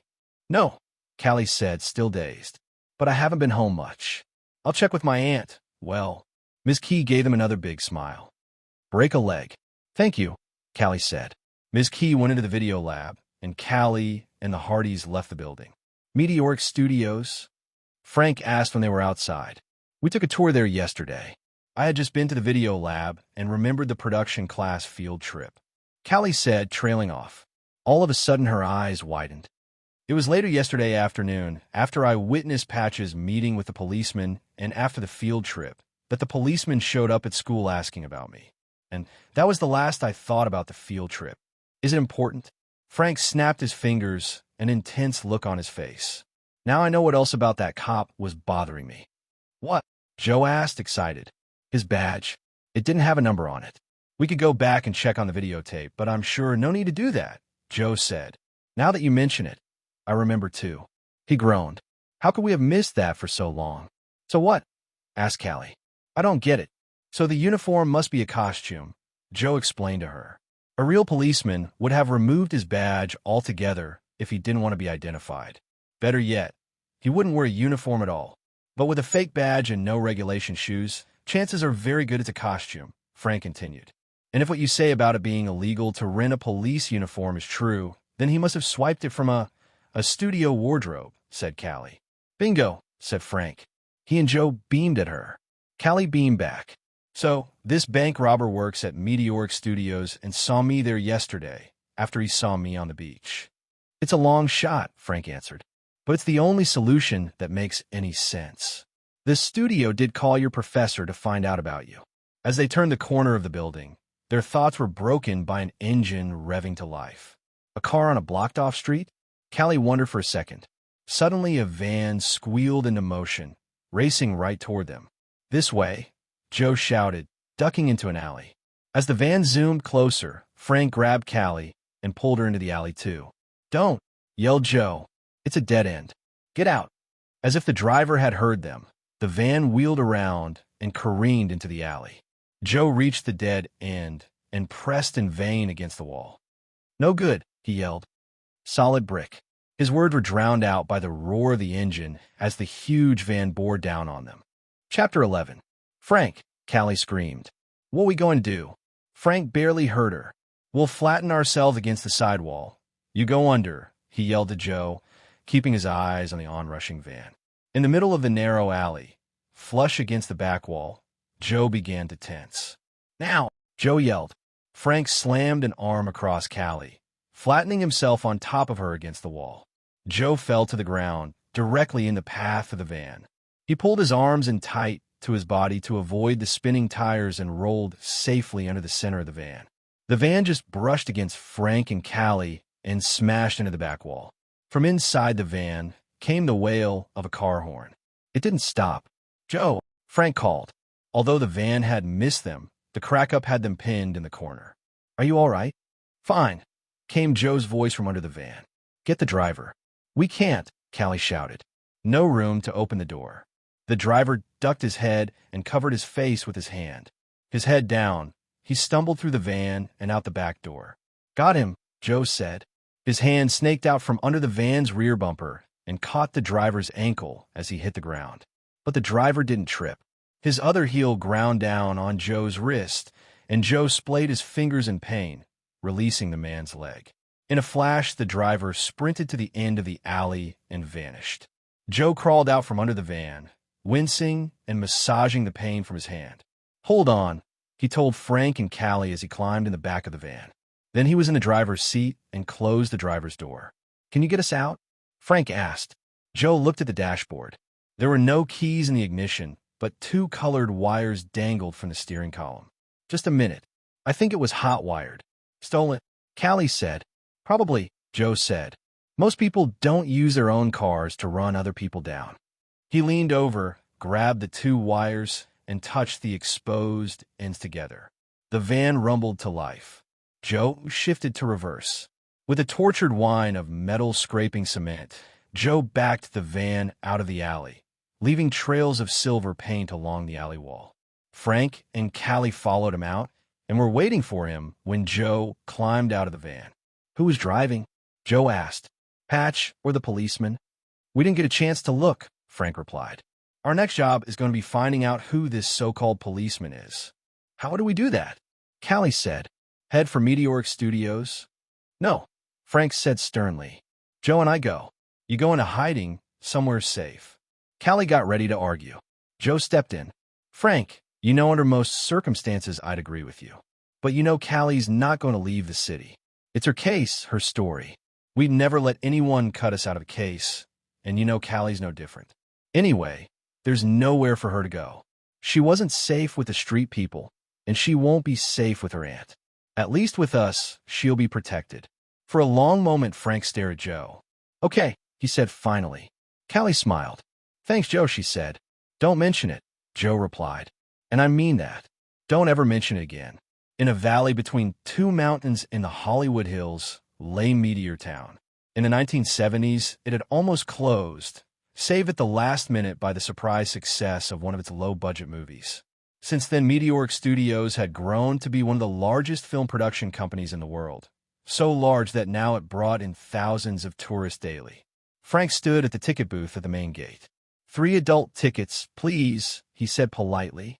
When money and tickets had changed hands, he joined Joe and Callie at the entrance. "We're in," said Joe. "Any ideas on where we start looking for this policeman?" "I think we should join a tour group," Frank said. "They'll take us everywhere, and that way we won't attract any attention. Just 3 more tourists sightseeing." Callie had her sunglasses propped on her head. Frank gently lowered them over her eyes, saying, "Keep yourself disguised as much as possible. Remember, the cop knows what you look like. We don't want to tip him off." Callie removed the sunglasses and put them in her purse. "He knows your faces too. We'll blow who's cover. Anyway, what are the odds we'll run into him?" "That's just it," Joe reminded her. "We won't know until it's too late. We don't really know what he looks like now, without his sunglasses and mustache, only what he looked like 10 years ago. Silently, the three of them got in line behind a group of people being corralled into small railway cars. The small railway, Frank could see, looped all through Meteor Town. In keeping with the studio's outer space image, the cars were designed as rocket ships, with a dozen or so people to a car. Frank, Callie, and Joe got in the first car and sat down. Metal bars folded down over their laps to keep them in their seats. "You may get out at each rocket stop," said the tour guide, a slender, dark-haired woman in a shiny silver suit who stood at the front of the rocket. "But while the rocket is in motion, it's very important you stay seated for your own safety." She cleared her throat. "Welcome to the Meteoric Studios tour. For the next 2 hours, you'll be learning all about the wonderful world of movies and how the things you see on the big screen are done. There will be a refreshment stop halfway through, and if we're lucky, we may see some actual filming. If you have any questions, be sure to ask. Now, if everyone's ready, let's blast off." She sounds like she's reading a script, Joe thought. A loud roar came over the loudspeakers, then a hiss like a rush of air, and the car lurched forward, throwing everyone back in their seats. After a second, the pressure died, and the car wobbled slowly along the tracks. To his left, Joe saw a small arena where other tourists were gathered to watch stunt cars crashing. The rocket train chugged along the edge of the Meteor Town parking lot, then turned sharply to the left. Suddenly, the car sped up, rushing headlong towards solid rock ahead. Surprised passengers began to scream and tug at the braces holding them in their seats, but the braces held firm. The rock parted into strips of cloth that spread harmlessly around the car, and the train passed through a man-made tunnel. "You've been tricked by illusions," the tour guide revealed. "We never sped up. Images were projected onto a screen." She gestured at the strips of cloth now hanging straight down again to look like a solid wall, and we increased the speed at which those images changed. "In other words," Frank piped up, "because it looked like we were going faster, we thought it felt like we were going faster." "Right," said the tour guide, looking at him approvingly. Frank smiled back at her, and Callie gave him a slight nudge with her elbow. They left the tunnel and stopped in front of a concrete building with large sliding doors that looked like an airplane hangar. The train seat braces slid aside. "Everyone follow me," the tour guide said. The group filed into the building and stood in front of the stage. A blond young man in a jumpsuit, with a smile as bright as the tour guide's, stepped onto the stage. He wore a holster with a six-shooter in it. "Hi," he said loudly, and all the tourists shouted, "Hi back." "I'm Peter," he continued. "Ever wonder how we do those shootouts on television?"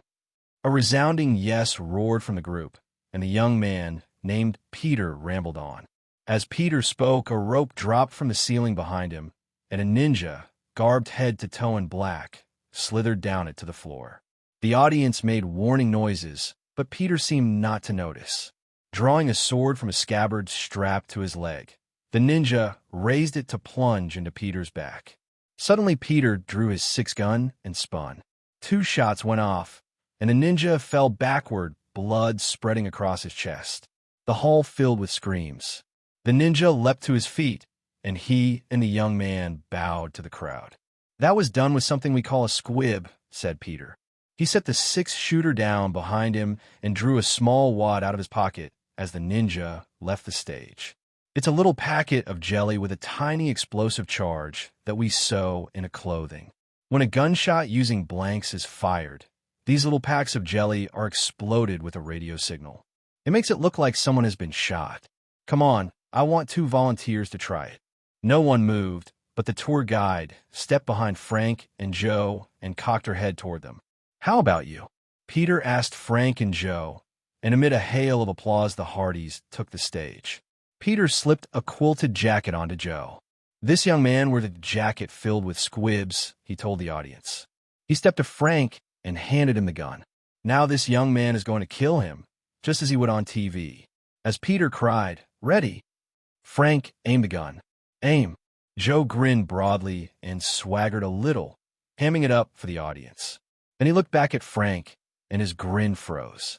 He blinked in astonishment.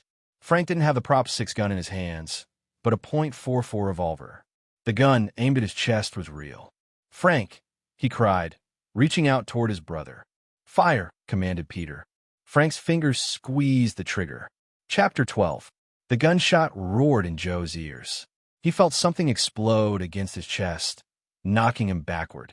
Stunned, he staggered 2 paces, touched his hand to his collarbone, and looked at the smear leaking across his fingers. Red jelly. The gun was a phony after all. What a kick, said Peter cheerfully, and the audience began to laugh and clap. He slipped the squib jacket off Joe. Even the tiny blast you get from a squib will make you totter if you're not ready for it. Our actors are trained so that they know what to expect. He shook hands first with Joe, then with Frank, and led them to the stairs and off the stage. Let's have a big round of applause for my 2 partners. Frank, you're as white as a ghost, Callie said as the Hardys returned to the floor. It was just a stunt. Callie, Frank began, then turned to look at Joe with horrified eyes. He whispered, I almost killed you just now. That was a real gun. I thought so. A shiver rippled through Joe. I suspected it was, but when nothing happened. You didn't see what I saw, Frank continued. I wasn't aiming at you. I'd never do that, not even as a joke. I shot to one side, and I saw dust fly up where the bullet hit the wall. We're just lucky a curtain kept the audience from seeing. It was real all right. I doubt that 44s are a regular part of the act, Joe concluded. That means we've been spotted. This way, the tour guide said, pointing the tourists out the door. We have lots more to see before we go back to the Rockets. Frank and Joe hung back, watching as the rest of the audience left. Go with them, Callie, Frank said. She opened her mouth to protest, but he cut her off. We'll catch up as soon as we can, but someone needs to stick with the tour in case we don't find anything. Oh, all right, Callie said with a sigh. Be careful. We will, Frank replied. Whatever you do, don't get separated from the tour. After one last, doubtful look, Callie followed the others out. Frank and Joe started back up to the stage as Peter reappeared from the curtains. What are you boys doing here? He asked uncertainly. The tours moved on. Peter wasn't smiling now. We want to talk to you about your gun, Frank said. Suddenly Peter spun and bolted through the curtains. The Hardys ran up the stairs, pushing through the black cloth backing the stage. The backstage area was cluttered with mannequins and half-finished sets. Smears of paint had been carelessly left everywhere. There he goes, said Joe as Peter ducked behind some woodwork. Sprinting, Joe began closing the gap between them. Peter reached an emergency door. It swung open, and Joe knew they'd lose him if Peter got outside. He dove, sliding across the smooth, paint-spattered floor, and tackled Peter. They fell together to the floor. Desperately, Peter kicked Joe away. Joe scrambled to his feet and watched in awe as Peter performed a perfect backflip. In one motion, he stood up and swung at Joe. Joe ducked the blow and slammed his fist into the young man's stomach, forcing the wind out of him. Peter dropped to his knees, clutching his gut. Now, can we talk about the gun? Joe asked as he and Frank surrounded him. Still kneeling, Peter held up his hand. I didn't know it was real, he said. Not until you shot it during the act.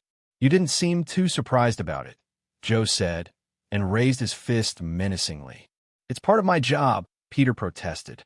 Even when things don't go right, I have to make everything seem routine. Is killing tourists routine around here? Joe shouted at him. How come it happened when we were on stage? Why'd you choose us? I didn't, Peter said. I follow signals. The tour guides figure out who's the likeliest to go along with us, and they point out volunteers to me. So our tour guide set us up? I don't know, Peter insisted. She checked with Mr. Bates first, and he okayed it. Bates? Frank said, puzzled. Who's that? Peter stared at him. You never heard of Stuart Bates?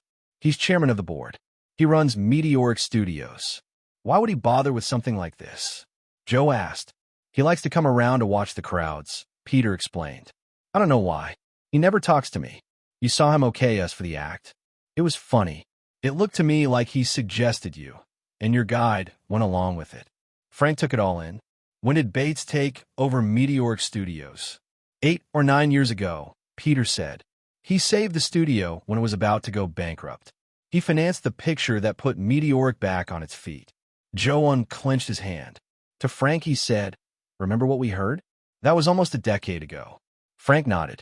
$2 million would go a long way toward financing a small movie. I bet the chairman of the board can get into the wardrobe anytime he wants, so he gets us into a deadly situation and switches the gun. Joe guessed. Makes sense. No, said Peter.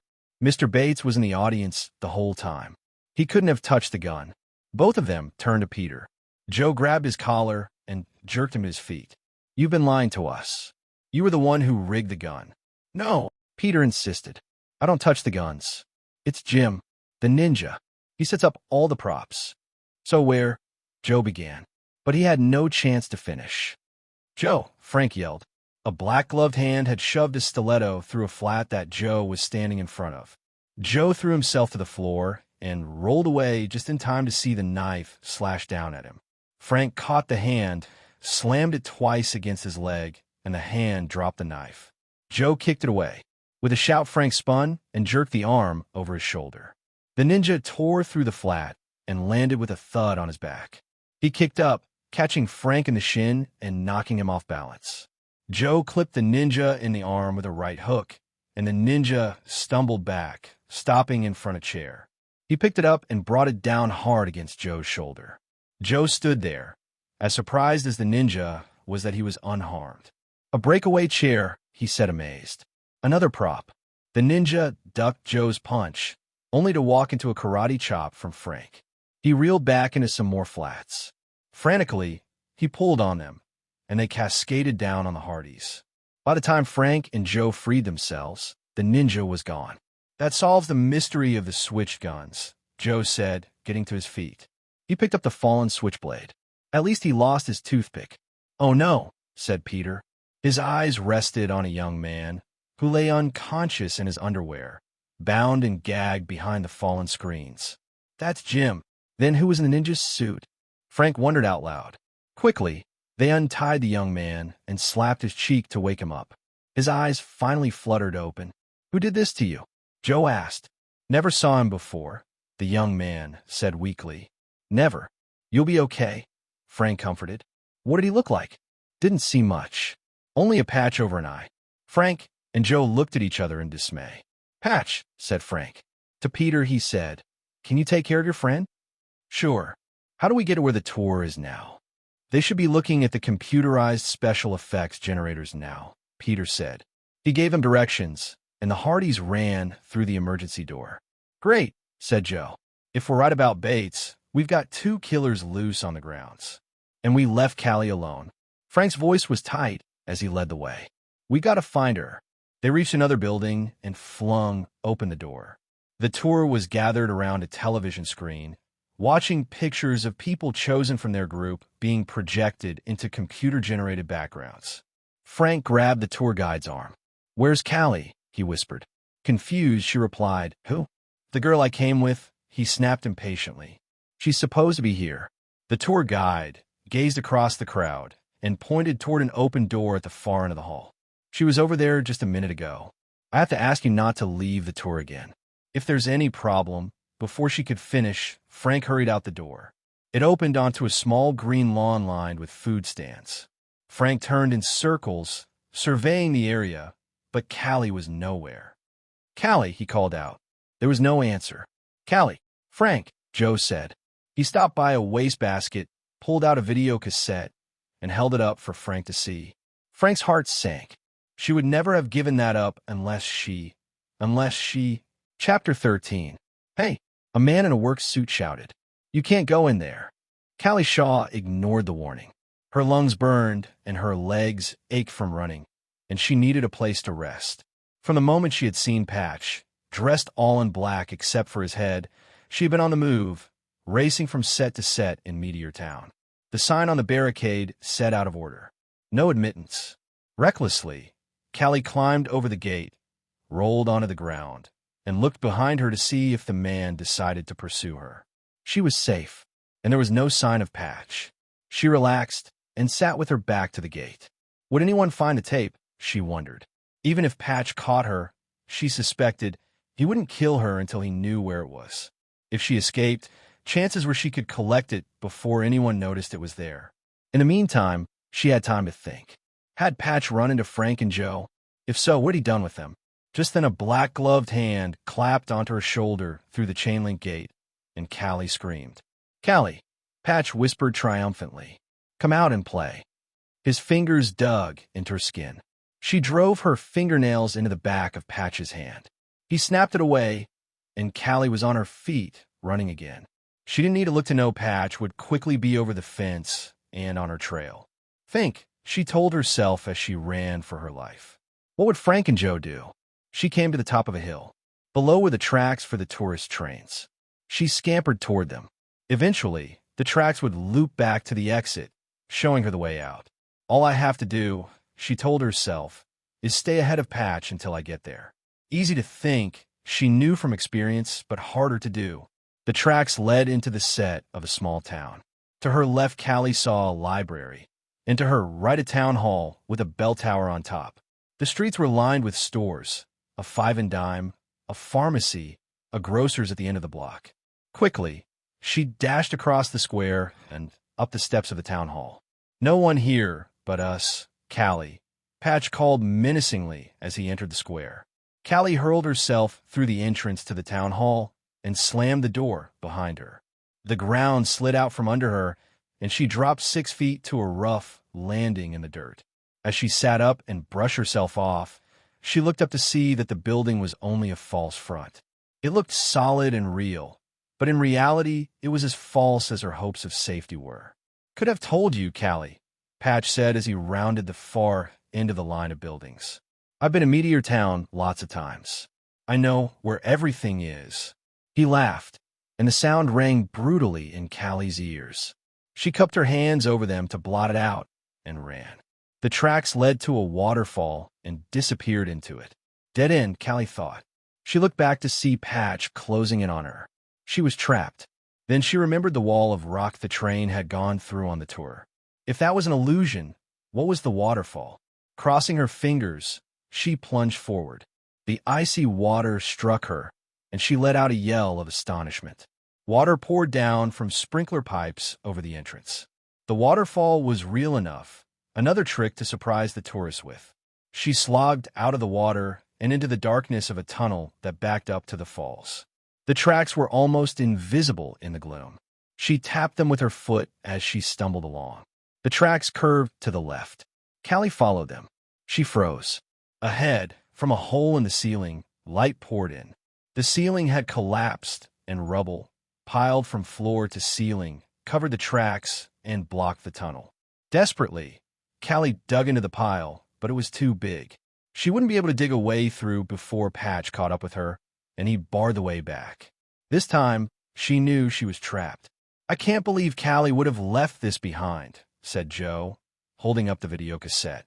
"Not unless she was really in trouble," Frank replied. They hurried to a food stand on the other side of the small lawn. A pretty brunette stood behind the counter. She smiled cheerfully at the Hardys as they approached. "Good afternoon. Welcome to Meteor Town. What may I get you?" she asked. "I'll have a hot dog," Joe said. "Joe," Frank scowled. "Well, I'm hungry," Joe said. He turned to the woman, who was putting a hot dog in a bun. "Did you see a young woman come through here recently? About your size and height?" The girl handed Joe the hot dog and shook her head. "No."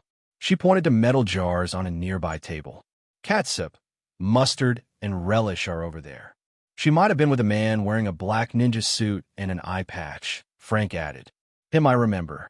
He came tearing through here a few minutes ago, but he was by himself. It was very strange." She flicked a thumb toward a path leading away from the green toward a hilly area. "He went that way." "Thanks," Frank said. "You're welcome," the girl called as they headed for the path. "Have a nice day." They moved warily along the path, Joe eating the hot dog while they trotted. He studied the area. "This opens up in every direction," he said, noting the various sets built in every corner of the valley. "How are we supposed to know where Callie went?" Frank spied a workman. Maybe he saw something. At Frank's questions, the workman bristled. "Nobody's supposed to be here unless they're authorized. Let me see your passes." "This is an emergency," Frank insisted, and gave the workman Callie's description.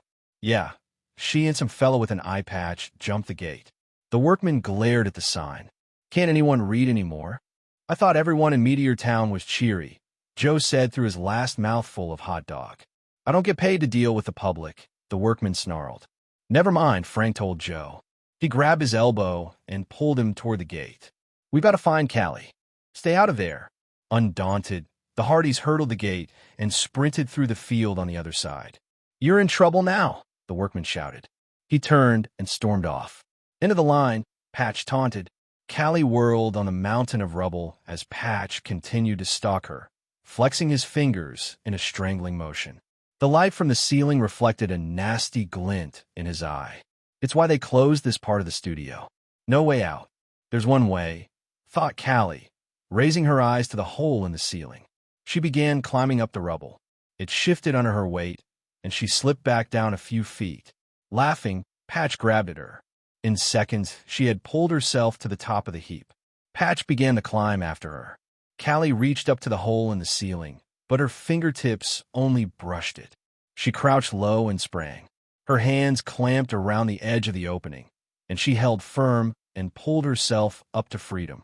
Patch was only a few feet behind her, his arms easily long enough to reach the hole from the top of the pile. Callie spun around, looking for somewhere to hide. She spied a building not too far off, and she bolted for it. Callie slammed the door behind her after she entered the building. That was a mistake. It was pitch dark inside, and Callie could see nothing. She began feeling her way back to the door when it opened. Patch stepped in and switched on the lights. An alien spaceship appeared to her left. Men in armor sitting at the control panels. Others were standing guard, futuristic weapons drawn. Robots, she realized. At the far end was an exit, and she ran for it. Locked. Just you and me, Patch muttered in her ear as he pulled her back by her hair. Callie, we have to have a little talk about a tape. His hand tightened around her throat. Let her go, ordered a male voice from the far door. Frank, Callie cried, thankfully as Frank and Joe ran toward them. Patch laughed viciously and held Callie for them to see. Can't stop me, he said. Looks like I'll have to forget the talk, Callie. This is the end. Sorry, boys. You're too far away to stop me. He's right, Joe whispered to Frank. If we try to rush him, Frank eyed the control panels. Hit every switch you can, Joe. Do it. Joe vaulted to one panel and slapped switches on, and Frank did the same. Across the set, robots came to life, their ray guns firing. Just lights. Patch laughed. Then a beam hit the wall next to him. The wall burst, showering Patch and Callie with dust and iron filings. Patch screamed in terror, shoved Callie aside, and leapt to a ladder that led to catwalks above the set. Frank ran to help Callie. Did he hurt you? Callie smiled gratefully. He was working up to it. Thanks. Joe joined them. You sure took a chance, Frank.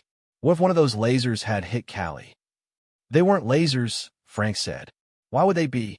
This place is just tricks, remember? I bet some explosive in the wall was set off when the light touched it. Neither of them were in real danger. Joe looked up at the catwalks. We've got Patch cornered in here. Let's get him. Frank nodded and started for the catwalk. Hold it, a new voice shouted.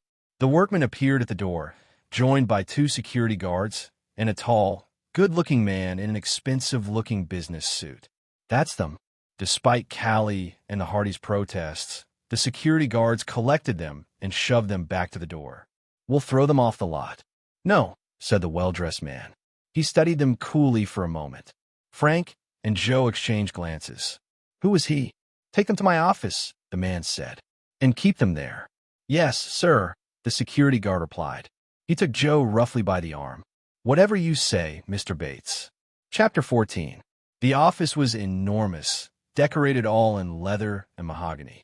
At one end was a large desk.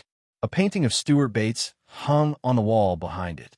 Two black leather couches faced the desk. Frank and Callie were shoved onto one couch and Joe on the other. Sit there and don't touch anything, said one of the guards. They left the brothers and Callie alone. The office door clicked shut. Instantly, Frank and Joe were on their feet. Joe pressed at the edges of the window, which overlooked all of Meteoric Studios. No openings here, and we're 12 stories up in any case, he said. Any luck there? Frank wiggled the doorknob. Locked. He walked around the room, tapping at the wood paneling on the walls, while Joe slid the painting to one side. No secret passages in the wall. No safe, Joe replied. He let the painting slip back into place. Anything he's got here must be in his desk. "What's with you guys?" Callie said. "So we get scolded for trespassing. It's no big deal." Frank rolled his eyes. "We never told her." He fished the photograph from his pocket. "See that painting on the wall?" Callie studied it. "Sure. Recognize him?" he asked, and handed her the photograph. Callie paled. "You mean Stuart Bates is—" "Looks that way." "Whatever you do when he gets here, don't let on that we know," said Joe, who pried uselessly at a desk drawer. "Frank, you still have your credit card?" Frank handed it to Joe, who bent over and slipped it between a drawer and the desk frame. He wiggled the card until there was a loud click, and the center drawer popped open. With a look of triumph, Joe passed the card back. "Nothing," Joe said as he rifled the desk. The triumphant look faded. Paper clips, a pen, blank paper. He found a manila file, took it out, and flipped through it. Company financial records. Nothing out of the ordinary. From his desk, you'd think this guy was squeaky clean. He returned the file and shut the drawer. Keys jingled on the other side of the door. Frank and Joe dove for the couches, and when Stuart Bates came in, they were waiting meekly in their seats. "We try to run a safe tour here," Bates said in a flat voice as he sat behind his desk. "We can't have people running off on their own, no matter how much fun it looks like." He gazed at them impersonally, and for all Frank or Joe could tell, Bates had never seen them before in his life.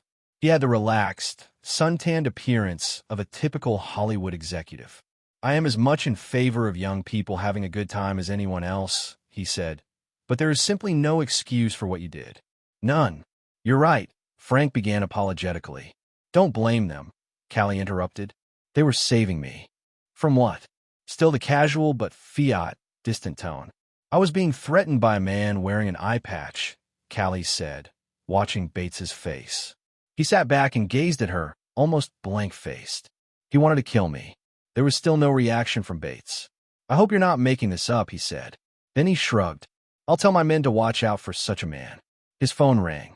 Bates pardoned himself and answered it. "What did you say that for?" Frank whispered to Callie. "Did you see his face?" she whispered back. "He didn't know what I was talking about. He never heard of Patch." Frank frowned. "Or he's a good actor." Bates hung up the phone and stood up. "I have an appointment. You'll have to leave the lot immediately, and please don't come back." He opened the office door and signaled Callie and the Hardys out. In the outer office, Bates told his secretary, "Call security and have them escorted off the lot." He went back into his office and closed the door. Frank looked down at the secretary's desk as he passed it. "Distract her for a second," he quietly told Callie. "Excuse me," Callie asked the secretary, "but is there a—" She paused to glance at Frank and Joe in embarrassment, then leaned close to the secretary and said in hushed tones, "Could we go into the corner? I hate talking about this in front of boys." The secretary stared at Callie in silence, then abruptly stood and walked to the corner. As her back turned, Frank reached down and slipped a small card, an envelope, off the desk and into his pocket. In the corner, Callie giggled nervously. The secretary flashed her an impatient frown, then marched back to her desk, drew a key from a drawer, and handed it to Callie. Callie vanished out the office door and returned just in time to meet the security guards, who ushered the three of them to the front gate of the studios. They waited in silence for a bus. On the bus, Callie said, "What was all that about?" Frank produced the card and read it aloud. "You and a guest are invited to a party at the home of Mr. Stuart Bates." "We're going to a party?" Joe said. "Great. Callie and I are going," Frank replied. "At least through the front door. You can get in any way you can." "Frank, we can't go there," said Callie. "He'll recognize us. He'll have to see us first. We'll just stay out of his way," Frank explained. "I've got a hunch his house can tell us a lot if we push a little." "Joe, do you still have the videotape?" Joe pulled the cassette from under his shirt and handed it to Frank. "We're probably barking up the wrong tree," Callie said. "I don't think Bates knew anything. He certainly didn't act guilty." "Don't forget," said Joe, "nothing's what it looks like in that place. It's all smoke and illusion. Why should Bates be any different? Besides," Frank said, "if Bates doesn't have any interest in us, what's that man doing here?" He jerked his head toward a man sitting across the aisle and several rows back. The man was short and blond, in his 40s, reading a newspaper. He paid no attention to the Hardys. Callie stole a furtive glance. I've never seen him before. He came out of the studio about the time we got on the bus, Frank said.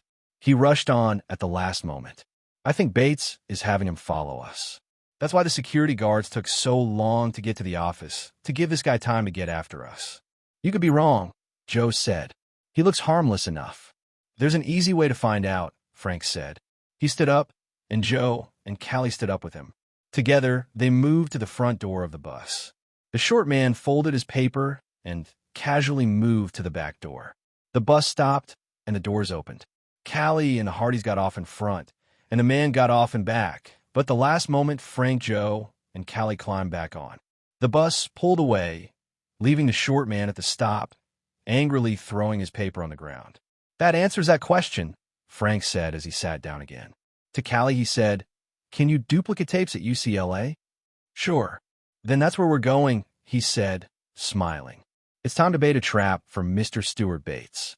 Is that all? Asked the young man as he handed Frank 2 tapes. That's it, Callie replied. Thanks for the duplicating, Dennis. Let me know if I can ever do you a favor. Get a bad mark once in a while, so we can bring down the class curve, Dennis joked. Laughing at his own words, he walked out, leaving Callie and the Hardys standing alone in the empty lab. Yes, this will just about do it, Frank said cheerfully, handing one of the tapes to Callie. She put it in her purse, and they walked into the mostly deserted hall. It was dinner time, and many of the students had gone to eat. I could use some supper myself, Joe said, his stomach rumbling. Then you can tell us all about this great plan of yours. Frank and Joe pushed through a pair of swinging glass doors that led outside. No more plans, kids. The game's over, snarled a rough voice behind them as the doors swung shut. Startled, the Hardys spun and slammed into the doors, but it was too late. Inside, Patch had already locked the door. Joe and Frank looked back through the glass. In one arm, Patch held Callie, his elbow tightly wrapped around her neck. His other hand pressed firmly against her jaw. Tape, he yelled through the glass doors, his eyes on the video cassette in Frank's hand. Trade, the tape, or I break her neck. Don't do it, Frank, Callie shouted. He sharply jerked her head to one side, and Callie screamed as Frank and Joe flinched, expecting to hear the bones in her neck start to crack. Chapter 15. Stop, Frank shouted through the door. We'll do whatever you say. Patch grinned and loosened his grip on Callie, then reached out and flipped the bolt on the doors. Get in here, he ordered. Frank and Joe cautiously stepped back into the hall. They looked around. Unfortunately, no one was in sight. Here's the tape, Frank said, the cassette in his hand. Let her go. Not yet, said Patch. He flagged them back into the lab and to a metal door at the rear of the lab. Over there, keeping a tight grip on Callie, he dragged her to the door as the Hardys followed. Inside, he said. Joe opened the door and peered in. The room was filled with shelves, and on each shelf were dozens of round, flat metal boxes. A puff of cool air washed over him. It's cold in there, he protested. In, Patch demanded, and Joe entered. Frank stepped onto the threshold. You promised you wouldn't hurt her. Shut up, said Patch. Suddenly his hand snaked out, snatched the cassette from Frank, and shoved Callie into him, knocking them both into the room. The door slammed shut. Frank and Joe rammed into it, but it wouldn't open. What is this place? Joe wondered aloud. The film vault, Callie said. It's an ongoing project of the school. They track down prints of rare films, restore them, and then make new prints and transfer them to video. I remember reading about this stuff, Frank said. He opened a box. Inside was a reel of Browning film. Old film is highly unstable. Something to do with the nitrates in it. Callie, when you say vault, exactly what do you mean? I mean vault, like in a bank. We're locked in here until someone opens it from outside. We're trapped, Joe asked. He pounded a fist on the door and yelled, If you can hear us, open up. Help. There are people in here. That won't do any good, Frank said, opening another film can. No one could hear us. Meanwhile, there might be enough oxygen in here to last till morning. We can't take the chance, and I want to be at Bates's party tonight. I don't see that we have any choice, Callie said. We're stuck here. No, we're not, Frank said, opening a third can. Start going through these and tear off any excess film you can find. Leader footage, projector markers, that kind of thing. Great, said Joe. At least we can stay busy while we're trapped. Have some faith, Frank replied. This place is climate-controlled. I bet they wouldn't like a fire here. Callie blanched. I don't like the sound of this, Frank. It's simple, he said, tearing off a strip of film. We burn the film scraps and it can top. There's got to be a fire alarm in a place like this. The fire alarm goes off, someone comes to put out the fire, and we get out. Yeah, simple, Joe said, dubious. I guess it's worth a try. For several minutes, they went through the cans, breaking off whatever blank film they could find, until they had a can filled. Only one problem, Joe said. How do we start the fire? Frank grinned and turned to Callie. Nail file. Callie dug in her purse and brought out a small metal file. Quickly, Frank worked on the screws on the light switch next to the door until the switch plate came free from the wall. He pulled the wiring from the switch and touched two wires together in the film can. The film burst into flames. I don't hear any alarm, Joe said. Moments later, Callie noticed a strange sensation. She realized the air in the room was rushing upward. Frank, it feels like a vacuum cleaner's loose in here. Then she knew. There's no alarm. They have a built-in vacuum that puts out fires by drawing all the oxygen out of the vault. She gagged. I can't breathe. Callie sprawled against a shelf, and the Hardys collapsed against her. This is it, Joe thought as he rolled over on the floor. I never thought it would end this way. The struggle to breathe was so hard, they didn't hear the door quietly click and didn't realize it had opened until they felt the welcome rash of warm, fresh air. Greedily, they gulped oxygen until they were able to talk again. What happened? Joe asked as they crawled out into the spacious, empty lab. The fire in the vault had gone out completely. It must be one of those fail-safe systems, said Frank. In case anyone was trapped in there during a fire, they'd be able to get out as soon as the danger was over. I don't care how we got out, Callie said. I'm just glad we did. You feel like doing some shopping? Frank asked her. Shopping, Joe and Callie said together, astonished. To get some nice clothes, Frank said. We have a party to go to. Bel Air lay north of UCLA and west of Beverly Hills. Among the wealthy in Los Angeles, it was the place to have a home. To enter Bel Air, cars had to pass through gates. Stuart Bates's house was a mansion, a sprawling 3 stories high with more than 24 rooms. To one side of the house was a swimming pool and tennis court, and to the other side a smaller pool.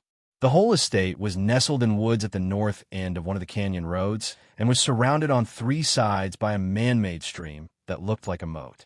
It was a home fit for a king of Hollywood, and Stuart Bates, as head of Meteoric Studios, could certainly lay claim to the crown. Only one bridge led over the stream, and at the entrance to the bridge a man built like a moose checked invitations. No one would get into the Bates party uninvited. Callie and the Hardys were dropped off by a cab and walked down the road, awed by the line of limousines waiting to get onto the grounds. Frank wore a tuxedo, and Callie had on a deep purple strapless evening dress with a gold sash around the waist. Joe was more casually dressed in a tan suit and a tie. This is hopeless, Callie said finally. If we walk up, they'll know something's wrong. We should have hired a limo. Frank was thinking. You're on your own, he told Joe. Then he took Callie by the arm and walked up to a waiting limousine. I say, Frank put on a slight British accent as the passengers in the car rolled down their window. We've had a spot of trouble. Our limo broke down half a mile back, and it's such bad form to enter on foot. Might we? He trailed off, flashing the men inside the car his friendliest smile. Sure, one of them said, and opened the car door. Frank and Callie climbed in. I saw you in a film last winter, didn't I? Frank lowered his eyes modestly. I did star in a couple of teen flicks, he lied. But tonight, I'm traveling incognito, if you know what I mean. The others laughed and winked at Callie. Joe ducked among the trees as the cars slowly rolled by and looked for an opening. He had to get past Bates's security, but how? He studied the passing cars, keeping an eye out for an unlatched trunk or an open door. Nothing. If I'm going to do it, he decided, I'll have to do it by myself. Sticking to the trees that lined the drive, he walked along the line of cars up to the moat. Then he turned to the right and followed the moat, still protected by the dense forest. Joe's hunch was right. The moat didn't go all the way around the estate. Bates probably assumed that the thicket of woods would discourage most people from trying to get in that way. But no woods were thick enough to keep Joe Hardy out. Neither was the fence that just appeared in front of him. Whistling casually, Joe easily topped the fence and strolled through the trees and onto Bates's estate. He had taken 5 steps when a low growl sounded to his left. Before he could react, there was another growl to his right. He came to a full stop, trying not even to breathe. 2 huge Dobermans came bounding toward him, their growls becoming lower and more menacing. Joe had seen dogs like this before, killers trained to attack the slightest movement. Their strong jaws could tear a grown man apart in seconds. And they were the Bates estate's last line of defense. Joe knew that one twitch, one sign of weakness, and the Dobermans would be on him. The 2 dogs tensed, baring long, razor-sharp teeth, waiting for Joe to make a move, any move. Chapter 16. Joe closed his eyes and tried to figure the distance to the woods behind him. If he could reach the trees before the dogs got him, he could climb to safety out of their reach. But the growling grew more ominous. Joe knew he'd never make it in time. His muscles were starting to feel the strain of remaining rigid. He wondered how hard it was to knock out a dog, and if he could take out one before the other reached him. A whistle broke the silence. The dogs turned and streaked to a man who had suddenly appeared nearby. Joe couldn't remember being happier to see anyone in his life. Although, like the moose checking invitations at the bridge, this man wore the crimson blazer of Bates's private security force. The man fastened leashes to the dogs.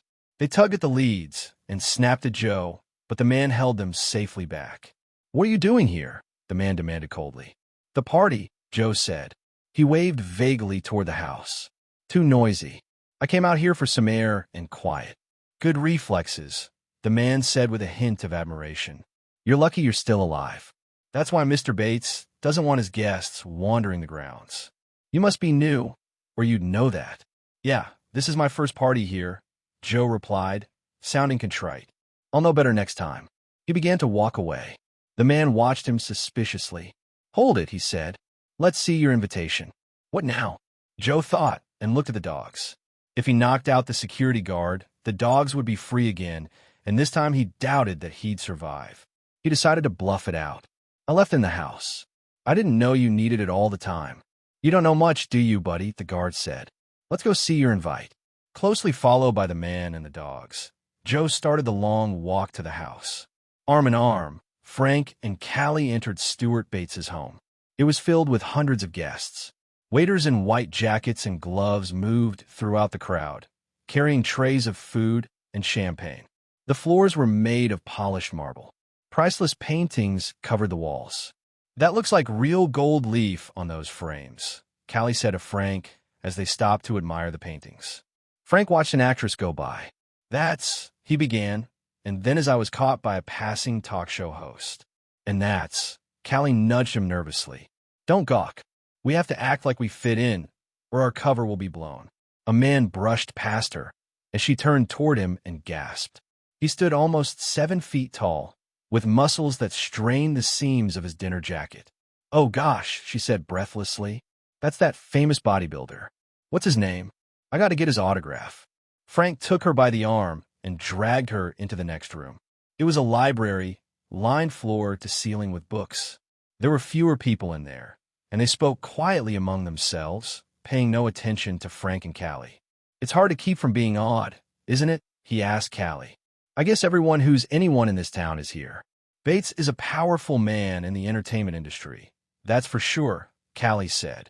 There was a round of applause in the other room, and a tall, handsome, smiling man stepped into view. "Oh, there's Bates." "This way," Frank said, and took her hand. A glass door led from the library onto a terrace at the back of the house, where dance music throbbed. Frank and Callie danced their way through the crowd until they came to another door, and quietly slipped into the kitchen, where chefs and waiters were scrambling to fill trays with appetizers. Before they were seen, they darted out into the hall. A stairway led up to the second floor, but it had been roped off at the bottom. "Come on," Frank hissed, unfastening the velvet rope. "I want to know why the second floor is off limits." Quickly, Callie followed him up the stairs. One by one, they tried the doors along the main corridor. "Everything's empty," Callie exclaimed. There's not a stick of furniture in any of these rooms. I guess he doesn't use them if he lives here alone, said Frank. But where's his bedroom? As they passed a marble stairway that led downstairs, a security guard unfastened the rope blocking it off and started up. Frank and Callie ducked into an empty room. Keeping the door open a crack, they watched the guard go by. Then they slid off their shoes and slipped soundlessly out after him. The guard walked to the end of the hall and up a set of stairs to the third floor.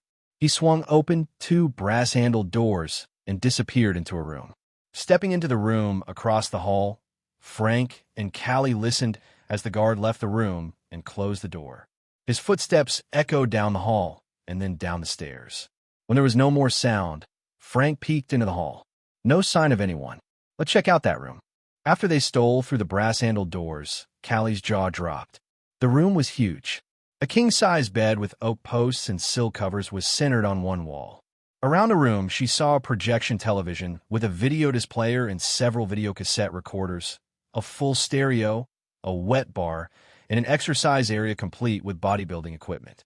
At one end, another door led into an extravagant bathroom.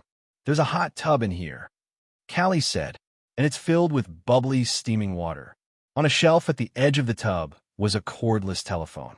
Callie imagined Bates sitting in the tub, using the phone to make multi-million-dollar deals. The man who has everything, Frank said. He took the photograph they had gotten from Patch out of his pocket. I need the tape now. Callie took the video cassette from her purse and handed it to him. He laid the photo and the cassette on top of Bates's pillow. That ought to shake him up, Frank said with a chuckle. Frank, come here, Callie cried. While he had been baiting the trap, she looked at Bates's closets. As Frank faced her, she pulled out a carefully folded patrolman's outfit from the far corner, behind rows of expensive suits. Uh-huh, Frank said. Just what we were looking for. There are running shoes in back, too. Callie picked them up, then brushed off her hands. They're covered with sand. It wouldn't hold up as evidence in front of jury, Frank said, but it convinces me. Bates is our man, all right. Footsteps reverberated on the floor outside. Someone's coming. Hi, Callie said, and shut herself in the closet. Not in the closet, Frank whispered urgently. They might look there. She came out as the footsteps neared. Where? Frank looked around frantically. There was nowhere to hide. Under the bed, he ordered. She dropped to the floor and disappeared. The door began to open. Quickly, Frank dived across the room, sliding into the bathroom. He closed the door just as Bates and a guard came into the bedroom. Through the door, Frank heard Bates and the guard talk animatedly. He made out words about time and a phone call. Suddenly they stopped. After an electrified silence, Bates said, Someone's been here. Search the place. The voices were headed for the bathroom. Frank had scant seconds before he'd be caught. There was only one thing to do. The guard opened the bathroom door and looked around. No one here, he said, and left, shutting the door. Frank rose up out of the hot tub, dripping wet. He took a towel from a nearby rack and began to quietly dry himself. The water ran silently down his back and legs and onto the marble floor. He'd have to mop up. The phone rang. Cautiously, Frank moved closer to the bathroom door and listened until the ringing stopped and Bates's voice was heard again. Then Frank gently lifted the cordless phone from its cradle and put it to his ear. A gruff-voiced man was on the line, arguing with Bates. No more excuses, Stewart, the voice was saying. You double-crossed me once. You're not going to trick me with a bank again. Frank held his breath, glued to the phone. The gruff-voiced caller must be Patch. Fascinated, Frank listened while the two argued over who had betrayed whom. The entire picture of the robbery unfolded for Frank. Apparently, Bates and Moran, Patch, had thought that the highway patrol had identified Moran as he fled. Bates talked Moran into helping him knock off a buddy with a firebomb and switching dental records so the body would be identified as Moran. They placed a few carefully charred bills from the robbery on the vagrant's body to fool the police into thinking they'd found one of the thieves. Moran, believed dead, was free. But before Moran realized what was happening, Bates had vanished, taking all the money. Too bad I ran across your picture in the paper, Patch said angrily. Too bad for you. All right, what now? Bates asked brusquely. We meet again. In a crowded place. Tomorrow. And this time I take the whole 2 million. Patch pause for emphasis. I have a videotape now. I'll send it to the police. As Frank listened, his nose began to itch. He rubbed it, but the itching wouldn't stop. Suddenly Frank sneezed. All talking on the phone stopped. The bathroom door flew open. The guard stood there, gun in hand, and waved Frank into the bedroom. "You," Bates said, his face mottled red with fury. All trace of the urbane executive was gone from him now. "Take him out back," he told the guard. "Way back, and do what you have to." As the guard yanked Frank's arms tighter behind him, making him cry out in pain, Callie continued to lie silently under the bed. She didn't dare move, aware that all she could do now was listen. "No, there's no problem," Bates snapped into the phone. "Everything's under control. Where do we meet, and when?" Callie tried to make out the answer, but she knew it was hopeless. The voice on the other end of the line was inaudible to her. "Fine, I'll be there," Bates said. There was the click of the phone being hung up. "Well," she heard Bates ask the guard. She twisted for a better view, propping up the edge of the bedspread so she could see out from under it. 3 sets of feet were in view, one set tapping impatiently. Someone came around the bed in wet stocking feet. Frank, she realized. Like her, he had never put his shoes back on. She gripped her high heels and waited for the next pair of feet to pass. When a shoe came into view, she stuck out one of her high heels, catching the guard's ankle and tripping him. He cried out in surprise as he fell. Frank spun abruptly at the cry. Arm straight, he smashed the back of his hand into the guard's neck.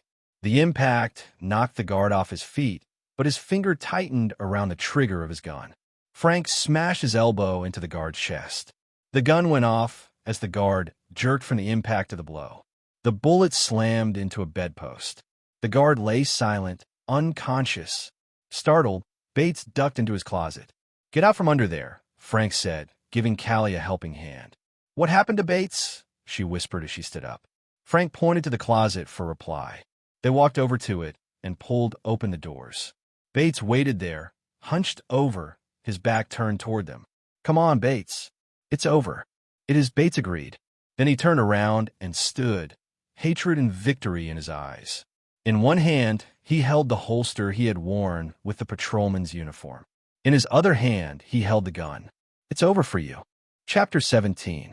"I'm about to find my brother," Joe told the guard as they neared the mansion. "He's got our invitations." The guard motioned Joe on as he tied the dogs to a post. Then he caught up with him, and they approached the terrace from the 5 surrounding trees. Joe pointed to the dance floor. "Oh, look, there he is." The guard turned his head, and Joe jabbed a fist into his stomach. He swung back, and Joe jumped away from his fist and landed a haymaker on his jaw. Unnoticed by the dancers, the guard crumpled to the ground. Joe ran inside the house, looking for Frank and Callie, but there were too many people for him to see anyone. He heard a gunshot above. "Frank," he shouted, dashing to the stairs. "You can't go up there," a guard said, standing at the roped-off bottom step. Without a word, Joe ducked under the rope and streaked up the stairs 2 at a time, the guard hot on his heels. Joe heard no voices on the 2nd floor and dashed onto the 3rd. There he came to a door with brass handles. He heard Bates's voice saying, "It's over for you," as he slammed open the door and dove into the room. Shocked at the intrusion, Bates spun and started a fire. Joe cried out, but before Bates could pull the trigger, Frank grabbed his gun hand, twisting himself under Bates's arm, and drove his elbow into Bates's shoulder, exactly as his karate teacher had taught him. Bates fell back, the gun slipping from his hand. "You're all wet, Frank," Joe said, having taken care of the guard who had followed him. "What happened? Did Callie finally get fed up and throw you in the pool?" "Very funny. Wait here while I change." Frank picked up the pistol, handed it to Joe, and left him to guard Bates and the 2 security men while he went over to inspect the clothes in the closet. "What do you think?" he asked Joe and Callie. "A summer wool? The blue would look nice on you." Callie grinned. "The blue it is," Frank said, pulling the expensive suit out with a flourish and choosing a shirt and socks from the shelves. "Be back in a minute." With a nod to the glowering Bates, Frank disappeared into the bathroom to change. "Let's get out of here," he said when he reappeared, looking elegant in the expensive suit. He took the gun from Joe, walked back to the bathroom door and tossed into the hot tub. "What about him?" Joe asked. They looked at Bates, who sat on the floor, angrily clutching his hurt shoulder. "We can't kidnap him," Frank said. "We'd never get out of here. It'd be better going after Patch. Bates'll be here later." He glanced at Bates. "We'd better leave before he and his guards recover enough to attack us." As they headed for the door, Frank lifted the video cassette from the pillow on the bed and handed it to Callie. Then they hurried down the stairs and out the back door. "This way," said Joe, who led them past the dogs toward the woods. The Dobermans strained their leashes and barked loudly as the three teens passed. "They'll be expecting us to leave the front way, not through here." Callie saw the cassette in Frank's hand. "I thought leaving that was part of your trap." "We don't need it now," Frank said. "Bates has trapped himself, and so has Patch, or whatever he's called. They're meeting tomorrow for the big payoff. I think we should be there." Just as the three had made it safely to the fence at the edge of Bates's property, Callie stopped suddenly. "Wait," she said to Frank and Joe. "Do you hear something, like an animal?" Frank and Joe held their breath. Now they heard it too, a baying, like wolves closing in on their prey. "The Dobermans!" Joe yelled. "Bates must have alerted the guards. They're coming closer." In one movement, the three ran for the fence as the baying Dobermans came closer. "You first, Callie," Frank ordered. He and Joe boosted her up, and as she grabbed the top of the fence, they climbed up after her. The baying grew closer. Just as the boys topped the fence, they saw the Dobermans break free of the trees and leap toward them. Behind them ran two guards with guns. "Jump," said Joe. The Hardys and Callie dropped down on the other side of the fence and ran for safety. Behind them, the dogs howled in frustration and bullets pinged in the air. "Now what?" asked Joe as they stopped, panting. "Bates and Patch are meeting tomorrow for the payoff," Frank answered, trying to catch his breath. "I think we should be there." "Great," said Joe. "Where's the meet?" "Don't know that." "That's wonderful," Joe said, disgusted. "How are we supposed to find out?" "The only people who know are Bates and Moran." "Bates will be looking for us," Callie added. "Patch could be anywhere in the city. The meeting could be anywhere." "True," Frank said. "Callie, would your friends be willing to help us?" "I think so," answered Callie. "Help us do what? Isn't it obvious?" Frank said. "We're going to find and follow Patch." "Everyone in place?" Frank asked. He checked his watch. It was 10 o'clock. Rested and showered and eating breakfast at a sidewalk cafe in Westwood, Frank felt ready for anything. "You sure this is going to work?" Joe said. He checked his own watch. "Trusting street people is kind of chancy." "Not really." Frank bit into a slice of bacon. With years of surviving on the street, Patch must have developed certain habits. His habits will trip him up now. "The street people know all the places he hangs out," Joe, Callie explained. At her feet was equipment borrowed from the university, a video camera, and a portable power pack. "They're checking out each place for us. If Patch shows up, they'll spot him, and they'll call and tell us where he is." "All I overheard," Frank said, "is that Patch wants to meet in a public place. After the last so-called payoff, he probably won't want to meet Bates at night," continued Callie. "So it'll probably be this morning or this afternoon," Joe said, "if we haven't read him all wrong." "I hope we haven't," Callie reminded them. "I called Aunt Emma from the hotel this morning. She said she was going to call the police if I'm not home by 10 tonight. She grinned at Frank. "She thinks you guys are a bad influence on me." "You got us into this," Joe protested, but he saw that Callie was laughing. The wait at the cafe was a long one. Callie and the Hardys had to order half a dozen refills of coffee just to keep their table. Finally, 2.5 hours later, a waiter came to their table. "Phone call for Callie Shaw." "I'll take it," Callie said, and followed the waiter to the phone inside the restaurant. 2 minutes later, she returned. That was Adrian. She found Patch on Venice Beach. "We're in luck. The meeting is in Westwood." Joe looked uncertain. "How does she know?" "She followed him." At that, Frank frowned. "She shouldn't have done that. Moran's dangerous." "Don't worry," Callie said. He didn't see her. He seemed to be concerned with getting to the first showing at the Westwood Tower Cinema. Joe snapped his fingers. "I know that place. It's right down the street." He stood up, dug money from his pockets to pay for the food, and dropped it on the table. "We got to get there before the payoff goes down." They hurried through the crowded Westwood streets until the spire of the Tower Cinema came into sight. Patch was clever, Joe thought. The place was empty enough for an exchange to go unnoticed, but crowded enough to keep Bates from getting cute. And empty enough for us to get a good view of the whole thing, he reminded himself. He laughed. Patch's cleverness would provide the evidence against him. 3, please, Frank said at the ticket booth, handing the man in the window several bills. The ticket seller slid 3 tickets to him along with the change. Callie and the Hardys walked into the theater. It wasn't until the man at the door took his ticket that Joe felt suspicious. Something was wrong, and he racked his brains to figure out what it was. Nothing came to mind. The whole thing was what anyone would expect from an afternoon at the movies. The smell, he realized. He caught the strong odor of mothballs in the air. It seemed to come from the clothes the moviegoers around him were wearing. The moviegoers, the ticket taker, everyone. As though the clothes had been in storage, in a costume wardrobe. Joe looked quickly around him. Now he realized something else. All of the people were men. He looked back to see the entrance to the theater being locked shut. Split, he yelled to Frank and Callie. It's a trap. Something hard smacked across the back of his head, and Joe tumbled into blackness. When he woke, he was on the floor in front of the first row of theater seats, the big screen looming beside him. With him were Frank and Callie, and next to Callie was Patch. They all had their arms tied behind their backs. As Joe tried to stand, he realized his arms were tied too. A strong hand lifted him to his feet, and he saw all the moviegoers around him, their guns aimed at him. Like a conquering hero, Bates stepped to the center of the narrow movie theater stage. Funny seeing you here, Joe said. Nothing funny about it, hero, replied Bates. In fact, it's a downright tragedy. He dropped down from the stage and shoved the nose of a revolver under Joe's chin. And in case I need to remind you, pal, in a tragedy, the hero always dies. Editor's note: in case this audiobook has been posted somewhere else, please visit AJ Aaron's Audiobook YouTube channel for more audiobooks and content. Chapter 18. How did you know we were coming? Frank asked grimly. Bates chuckled. Of course you were going to find out where Moran and I were meeting. I never doubted it. Patch glared at him. I couldn't have done it without Moran, Bates continued. It was his idea to meet here. Lots of people around. He picked up a briefcase from his seat and opened it. Inside were packets of $100 bills.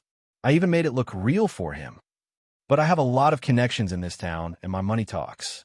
It wasn't hard to rent this theater for a private screening this afternoon. Does that mean we get to see the main feature before we go? Joe quipped. Bates grinned with half his mouth and tousled Joe's hair. You are the main feature, buddy boy. I've got the tapes. Thanks for remembering your copy, Callie. I've got Moran, I've got you. You're the only other people who know what's going on, so you've got to go. He gestured to his men to close in. We're going to take you a long, long way from here, and you're just going to disappear. You can't get away with it, Callie cried. If you take us out on the street, we'll scream. Sweetie, I bought my way into legitimacy and power, and I can get away with anything. Bates snapped back. You're not going on the street. There's a van out back. We're taking you out in that, far from any prying eyes. What if we don't want to go? Frank said, a threatening tone in his voice. You'll have to kill us here, and that'll be messy. It'll be traced to you. Let me put it this way. If you give me even the slightest bit of trouble, Bates nodded toward Callie. She'll die first. Got it. Now let's go. Bound and surrounded by Bates's armed men, the Hardys, Callie, and Patch were led up a long ramp into the back of the theater. There, a bay door swung open, and Frank and Joe saw the blue van, its windows opaqued, sitting directly outside, parked in a driveway. They stepped into the driveway, and Frank looked to the street. Too far away to make a run for it, he decided, and he knew what would happen to Callie if he did. There was no one else around, no one to see Bates take them away. Bates's thugs began forcing the captives into the van one by one. Work on the ropes, Frank whispered to Joe as he fell on the floor beside him. Mine are starting to loosen. Watch for any chance. Way ahead of you, brother, Joe whispered back. Shut up in there, Bates said as he shoved Patch in. He squeezed Callie's shoulder and muscled her toward the door. Before he could get Callie into the van, though, a teenage boy appeared at the mouth of the driveway. His face was dirty, and his dark hair shaggy and jumbled. His old blue jeans were torn at the knees, and the soles of his shoes flopped loose as he walked. When he saw Bates, he beamed and stretched out his hand. "Spare change."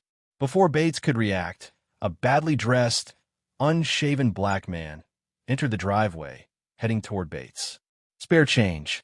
"Go away, beat it," said Bates. He waved the gun at them threateningly, but they kept coming. Angrily, he pulled a handful of coins from his pocket and threw them at the panhandlers. The coins struck the driveway and rolled, and the panhandlers dropped to their knees and scooped them up. The guards and Bates were distracted for an instant by this behavior, and that instant was all Callie needed to make her move. She kicked Bates hard in the shin. With a yell, he let her go, and she began to run. Before she was halfway down the driveway, Bates took careful aim at her back. "Spare change," called a third voice as a woman wandered into the driveway. And another voice, and another, and another. Callie's eyes widened. It was Adrian and the rest of the street people. Bates lowered his gun as the mob flooded the driveway. There was no way to pick Callie out of this crowd. At least the Hardys and Patch were still in the van, though, he decided. "Get in." Bates ordered his men. "Drive out of here.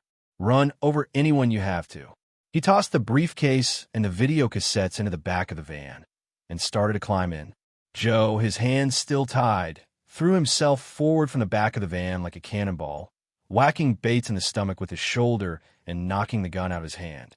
Bates's men, still outside the van, pointed their guns at Joe's back, but before they could shoot, Frank kicked the other van door hard. It swung around, ramming into one of Bates's men and causing the two with the guns on Joe to spin toward Frank. With a piercing yell, Frank leapt high in the air. His feet lashed out, catching the men hard in their jaws. They fell back, unconscious. Meanwhile, Bates had gotten Joe pinned against the van and was strangling him. Joe twisted in Bates's grip, but with his hands behind his back, he had no leverage. He couldn't break Bates's hold. With his last shred of energy, Joe stabbed his head forward, cracking his forehead into Bates. Stunned, the movie executive let go and stumbled away. By now the driveway was full of street people. They ran at once and seized Bates and his men and held them down. "That about wraps that up," said Joe as Callie untied his hands. Frank pulled his wrists free, and the ropes fell away. Bates was defeated, and with satisfaction, Frank saw the street people had everything under control. Except for one thing, he abruptly realized. The briefcase carrying the $2 million was gone, and so was Patch. "Callie," he shouted, "take charge here." To Joe he said, "We're one short on the head count." They raced to the street. Patch, the briefcase in his hands, which were still tied behind his back, had just turned the corner at the end of the block and disappeared. "There he is," Joe yelled as they rounded the corner a few seconds later. Patch was having trouble holding onto the briefcase and running through the Westwood crowds at the same time. The Hardys could hear shouts of surprise as Patch bumped into pedestrians, knocking them aside. Step by step, they were catching up to the thief. Patch twirled as they neared him and shouldered a woman into the Hardys' way. Joe tripped and tumbled, and Patch cast himself into the heavy traffic in the street. If he could make it to the other side, Frank knew they'd have an even harder time catching him. Tires screamed, and Patch stood frozen in fear as a delivery truck careened toward him. Frank dove at him, tackling him, hoping against hope there would be time to get out of the way of the onrushing truck. But as he rolled, it seemed time had run out. The squeal of brakes ended, followed by a sickening thud. Sprawled against a parked car, with Patch lying dazed at his side, Frank stared at the open brief, case crushed by the truck's front tire. The money was scattering across the street, blown by the wind. That had stopped traffic as nothing else could. Patch struggled to get to the money, but Frank held him pinned against a parked car. Joe came over to them, a bundle of money in his hand. "Looking for this?" he asked, thumbing the bills in Patch's face. The top bill was real money, but everything underneath was cut from old newspaper clippings. "Looks like Bates conned you, Moran," Frank said. "You both conned each other right into prison." Moran spat. "So what if Bates and I stole that money?" he finally said. "So what if I killed some guy years ago? I'll never admit that to anyone else. Do you really think the cops will believe a famous producer and an old bum are partners in crime? They'll laugh you all the way back to wherever you came from." No more of the harmless street artist act, Moran, Joe said. He grasped Patch by the collar and raised a fist. You'll tell everything, or what? Moran sneered. You'll beat a poor old drifter up? They don't have to, said a familiar voice. The Hardys looked up to see Callie there, her video camera recording everything Patch had said. I got the whole thing on tape, Callie said. I have my story. Joe waited impatiently in the boarding line at Los Angeles International Airport as Frank said goodbye to Callie. Emma Beaudry watched from nearby. Thanks for all your help, Callie told Frank. My pleasure, Callie. Anything for you, you know that. He looked into her eyes. The funny thing was that the statute of limitations on that robbery ran out long ago. If they hadn't killed anyone, they could have walked away with the whole thing. Callie nodded. Still, it was nice of the armored car company to award a finder's fee for the money. And it was nice of you to donate it to your street friends, Frank said. It'll go a long way toward helping them. Well, they did save our lives, said Callie. A sad look came over Callie's face. It's too bad you can't stay until I finish my course. You'll call me, won't you? Frank gently hugged her. Callie, of course I'll call. And I'll see you when you get back.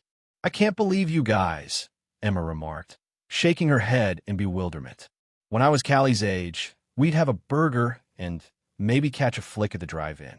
You two seem to think romance means throwing a couple of lowlifes in jail. Don't judge me by those two, Emma, Joe said, affecting a serious scowl. Anytime you want a burger and a movie, Joe Hardy's your man. Well, at least there's one gentleman left in Los Angeles. Emma laughed, giving Joe a kiss on the cheek. Callie smiled through the tears welling up in her eyes. Your plane's about to leave, she said to Frank. You'd better get going. They hugged again, and then Frank went to join Joe in line. At the gate, he waved back to Callie. Goodbye. So long, she called back. Joe and Emma also waved goodbye, exchanging grins. Then the brothers marched up the long passage, and in a few minutes they were seated on the plane. You know, Joe said, it's funny. What is? Frank asked. It's all turnaround. Usually when we go home, I'm the one who has to leave the girl behind. The end. Thank you for listening to this audiobook. We hope you enjoyed the story. Your feedback is invaluable in helping us improve the quality of our audiobooks. We appreciate your support and look forward to bringing you more stories in the future. If you have any audiobooks you would like us to make, please comment on this video. If you enjoyed this audiobook and want to support more projects like this, please consider becoming a Patreon member. Patrons receive special access to exclusive audiobooks, early access to new releases, and the ability to listen to the MP3 audiobook versions. You can find the link to our Patreon page in the description below. Until next time, happy listening.